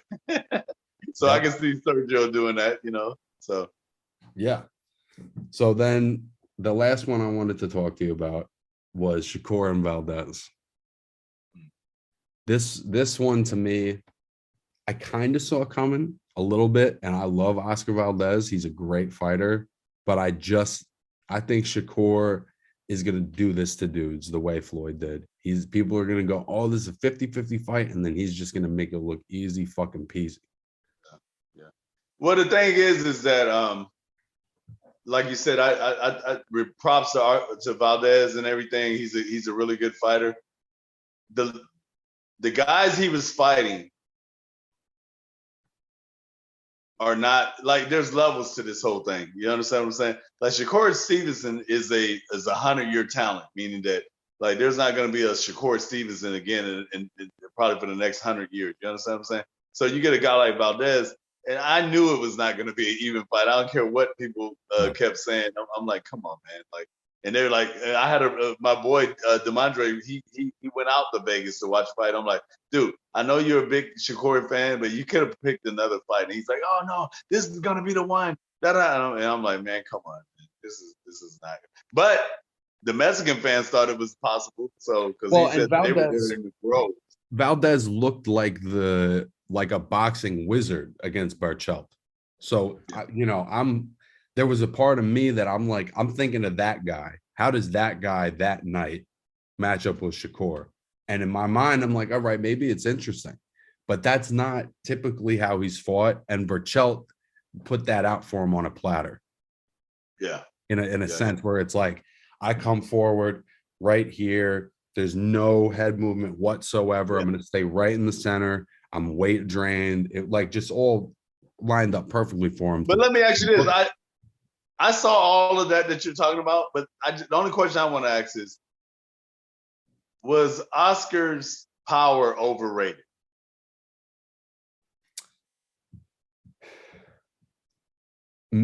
I don't necessarily think his power is overrated, but maybe he is. I'm more open to that idea where it's just like, there's nobody on his resume that's even close to Shakur Stevenson. I mean, he's got some great wins. The Barchelt win is a fucking great win. To me, that made him like fighter of the year almost. The Scott Quigg fight was epic with the broken jaw. He's not taking, I'm not saying he's taking easy fights. He's consistently fighting top level guys, but there's nobody on there that's Shakur. Yeah. Yeah. Well, and I mean, Shakur, like but Shakur doesn't have anybody like Valdez on his resume. So that's part of what makes it so special, is he stepped up and delivered. I'm glad you alluded to that. So here is the, I'm gonna talk about Floyd Mayweather and I'm gonna talk about Adrian Broner, right? The way to do it, Floyd Mayweather stayed at 130 for a number of years, cleaned out guys that like Shakur is doing, like they have no business being in the ring with him, but he was also honing his craft, right? Shakur needs to stay there and do the same, follow Mayweather's example. Broner, 130, cleaning out the division. Nobody there that could hold his jockstrap. I remember when he beat my guy Escobedo, Vicente Escobedo from Sacramento. I was heated. I wanted Vicente to win that fight, but great fight on his part. Broner got stupid and jumped several weight classes. He went to 135 for a moment, went to 140 for a moment, jumped all the way up to 147, and it was too fast. I don't want to see that happen to Shakur Stevenson. Yeah. I would like him to stay at 130, continue to horn that crap just like Mayweather did, and then gradually move up. But what do you see a Tank and Shakur fight at 135 in the future? Do you see him fighting maybe a older Lomachenko coming back into the game, or Gambosas or something like that? What's going to happen in the Haney fight? Also, we got to talk about that kind of stuff. I would say this: when I saw Haney still in America last week, I was like, oh my God, you don't even understand what's going to happen to you. Nah, yeah, his whole body clock is about to get fucked up, dude. His whole shit is about to get fucked up. He's going to be waking up at 6 p.m. Yeah, bro. I mean, to be honest with you, I see Shakur moving to 135 soon, only because there isn't as many compelling fights at 130. There's a handful of guys, he could go and fight Gutierrez, who's got the other belt. But I don't think anybody cares about that fight, and I don't think he cares about that fight. He can win that fight with his eyes closed. I think the interesting matchups for him are at 135. And I hope that when he makes that move up, that he doesn't rush to the next move up, like you said, to 140 and 147. But I think he's going to move up soon, just because that's where the fucking excitement's at. That's where the party's happening. He already had great skill, but when you add size to the thing, because he's filling out very good. When he when he's climbing up in weights, he's really filling out, man. Like he's gonna be he's definitely gonna be a welterweight one day. You know what I'm saying? Like a full scale welterweight. But his talent when his size equates to his talent, like how it's been doing as he moves up, he gets just so dominant, man. It's like breathtaking to even watch. I'm like, whoa, like this guy is a problem, man. If you like once he gets acclimated to the size of the division, and then you usher in the talent with it, oh my God, who's gonna beat him? And I think he is going to do the undisputed at 130 thing. I think he is going to try to get all the belts, so at least he has that leverage. And I think him and Loma at 130 is one of the best fights you can make. I mean, that's a fucking huge fight. And the level of chess that they're going to be playing, bro, I would love to see that fight at 130 or 135. I'm sure Loma can still make 130. Yeah, that's a super fight right there. Lama should probably make that fight at 130 with him because, the ship sailed on the Gambosa's fight right now, Yeah. When is the Haney Gambosa's fight? It's like June 20 something. It's in June, right? Yeah. Yeah. June 25th, I think. 24th. So there's some time before that one. Yeah. Damn, bro, I love that matchup, bro. I love that matchup. Yeah, but so getting back, because maybe the viewers don't understand what we're talking about as far as time-wise. So Australia is 17 hours ahead time zone. It's across the international date line. The flight over there is 20 plus hours. If you're going to the East Coast, if you're going to the West, it's a 24-hour, right? So with that being said, when you fly over there, you're flying a day ahead. So right now in Australia, it's actually Monday, midday is noon Monday or whatever, right? So it's like you feel like a vampire waking up to the sun when you're there. It's crazy. I just did California, and it's been 4 days. I'm still recovering. Yeah. So you can imagine, like the wake up and just the atmosphere. I think that all the water plays a trick on your body too, because like I remember thinking even when you flush the toilet, it goes a different way. So the gravitational pull has to be doing something to your body. You know what I'm saying? Like the moon has a different power with people when you're seeing the moon over water and stuff. I don't know, like I'm a spiritual guy, so I've read a lot about that, like how that can change the thing. Anyway, even if you don't get down with none of that, Devin Haney, as an amateur, never fought abroad. As a pro, he fought in Mexico, but Mexico is North America. That might as well be Southern California. You understand what I'm saying? To go from that to flying all the way to Australia is already an uphill battle, but then to not have someone in your camp, like you're in Las Vegas, you're around former champions, you're around Floyd Mayweather, for Christ's sake. You mean to tell me nobody told you, hey, you either need to be over there 2 months in advance, or you need to go right up on, maybe he's doing that. You need to go right up on a week, but that's going to be, so your body doesn't adjust to it. You know what I'm saying? But then now you got to fly over, you got to take a long flight, you're going to be jet lagged, and it's not a winning situation. That's why a lot of people don't go to Australia to fight. The guy that had two guys that had the most success fighting in Australia, the professor Azuma Nelson, and I think my guy Shane Mosley went down there and won the title, and then also Antonio Tarver just went down there and beat the hell out of Danny Green, which is something that me and Roy Jones didn't do. So but yeah, it's a tall order, man. Yeah, it is. And but there's a part of me that's like, Kambosos deserves this, bro, because he just kept his head down. He kept quiet. He just fucking told everyone that he was going to beat Teofimo, and then he did it exactly how he said he was going to do it, and it wasn't easy. So to me, it's just like, I feel like Haney on merit should have to do something. You know what I mean? Like, I think that this should be on Kambosos' terms for the most part. Oh yeah, he got all the belts, man. In either, if yeah, it's got to be on his terms. So yeah, definitely, it's his right, definitely. But what I'm saying is like I'm questioning Bill Sure. Haney's father. I'm Oh, questioning the people that are around them, in their camp and everything. And maybe it's because a lot of times they don't want to listen to anybody. I know that also. I have a close friend that has been an advisor to them since they came into the business, but they don't like to listen to people. But at the same time, it's like, man, you sure picked the wrong time not to listen. Because like I remember as soon as he, even before the fight was made, I was telling him like, yo, bro, take it for somebody just walked on the sun.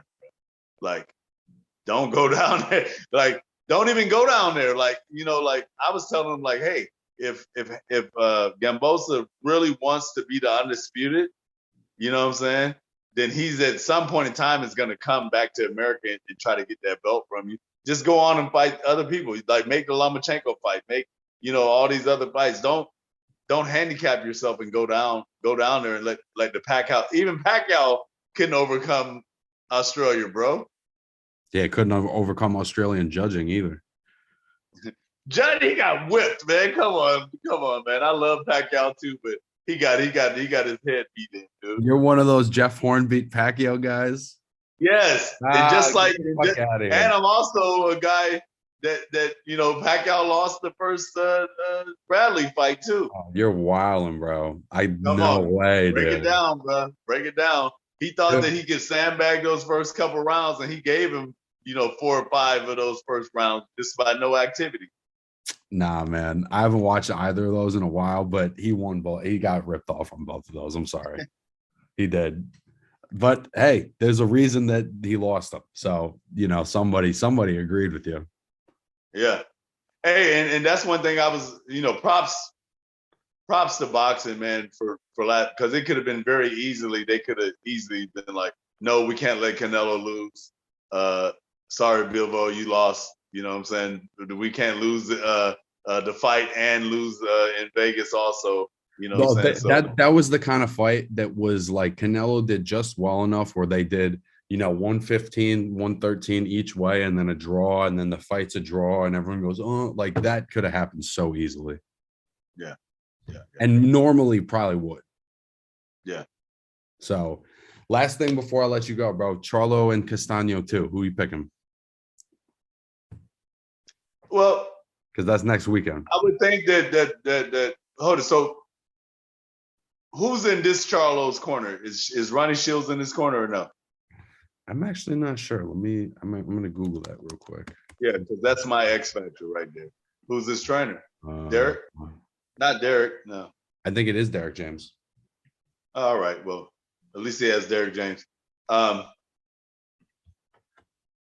Man, that's not an easy fight for him, man. I saw some stuff in that fight. This guy splits Charlo's shots. A lot of people don't realize, but Ronnie Shields really trained the Charlos a lot like how he trained Jermaine Taylor. They're 1-2 fighters, and they use the jab. But the only thing that they don't do like Jermaine Taylor, Jermaine Taylor was educated in using that jab. These guys, they get drunk with their aggression and power. Both of the twins do, and then that ends up getting them in trouble because they appear to punch a lot harder than they're actually punching.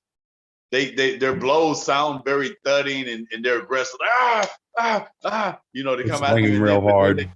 In doing that, they walk into landmines. I think that there's quite a possibility that this becomes an upset and Charlo hits the ground once or twice. I definitely think Castano is going to win. I thought he won the first one. I think there's more things for him to build on than there is for Charlo, other than Charlo buzzed him a couple of times, and so it shifted the fight for a period. But I just think Castano, and like we were talking about, bro, shit is changing up right now, man. The hands are changing, the titles are changing hands and shit. You know what I'm saying? Like, yeah. everyone's pound for pound list, I think in 6 months is going to look a lot different than it did, you know, right now, or even 6 months ago from right now. Oh yeah, the one of the top dogs just got knocked off. That's what I'm saying. And I still think he's at the top. You know, I still Yeah, think yeah, Canelo's he's still one of the top three. Yeah, 100%. But now there's a whole new guy that wasn't in anybody's top 10 that you have to put towards the top. You know, yeah, shit's gonna yeah. change. Who's your top 10 right now?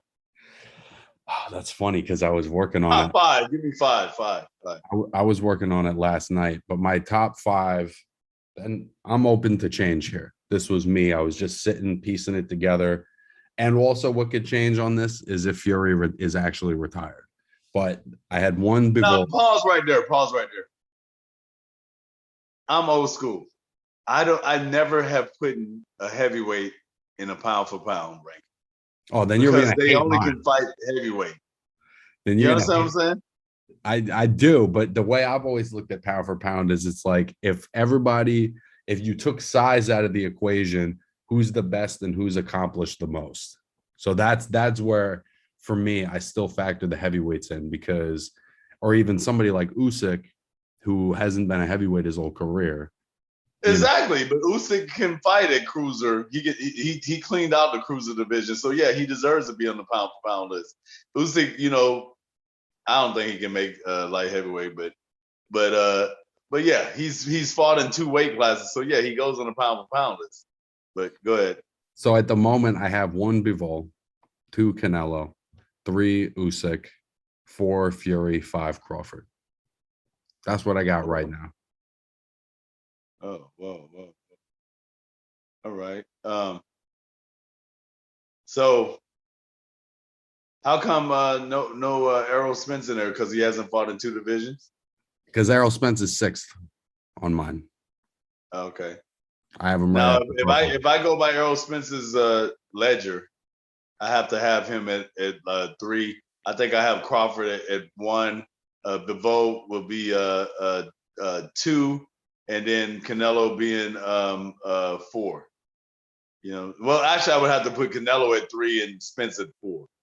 You know what I'm Yeah, saying? I I don't just have a exactly. I think for me, my list largely stayed the same, except I'm putting Bivol at the top because to me, in my opinion, he beat the guy who's clearly the man. So if you beat the man, you're the man now.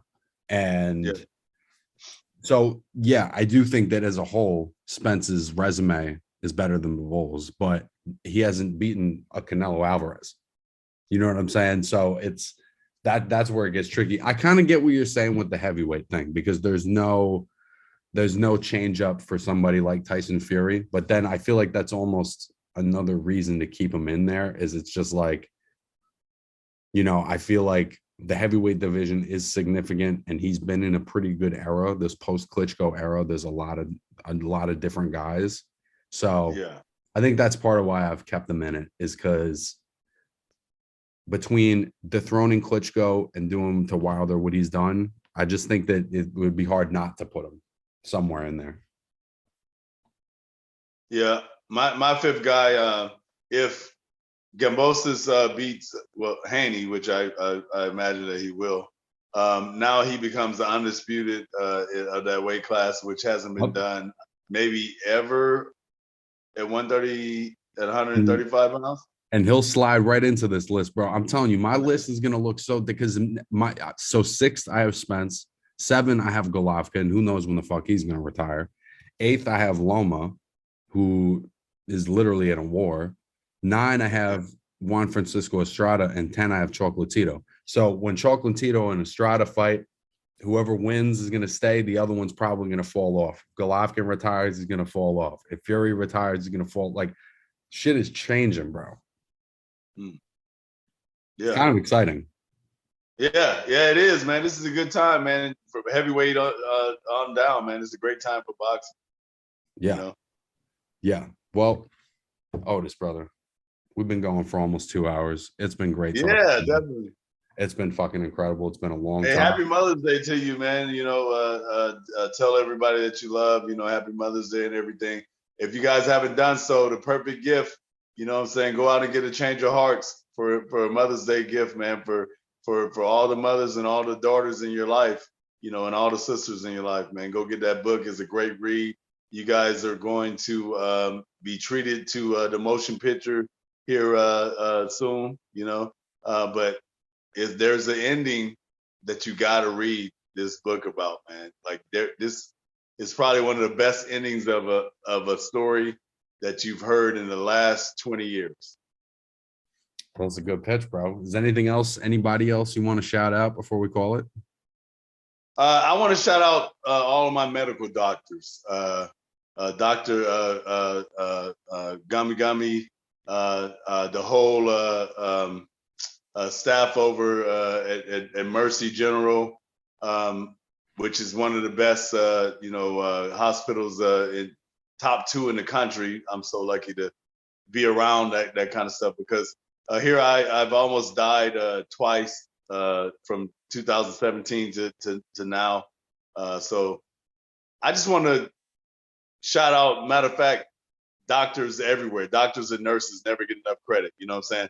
I also had one of the smallest children ever born in America. My middle daughter, Liberty Simone, in 2000 was born at 12.3 ounces at 24 weeks. She survived. I was born with bacterial meningitis. I've almost died. Like, I think this is my 9th time. My family calls me Graveyard as a nickname, you know. But shout out to medical science, man. You guys are doing your thing with the grace of God. Of course, he's up there directing everything, but he's working through you guys as a vessel. So if you see a nurse, or if your family member is a nurse or a doctor or any medical staff, you know, shout out to them, give them a hug for me, and thank you for me. Hell yeah, bro. The most essential workers. Well, it was great seeing you, man. I'm glad you're feeling better. I'm glad that this wasn't more serious, and I'm glad we were able to do this today and that you're good to go, bro. Yeah, definitely, man. All right. God bless you, brother. We'll talk soon, homie. I'll talk to you. Peace, brother. Peace.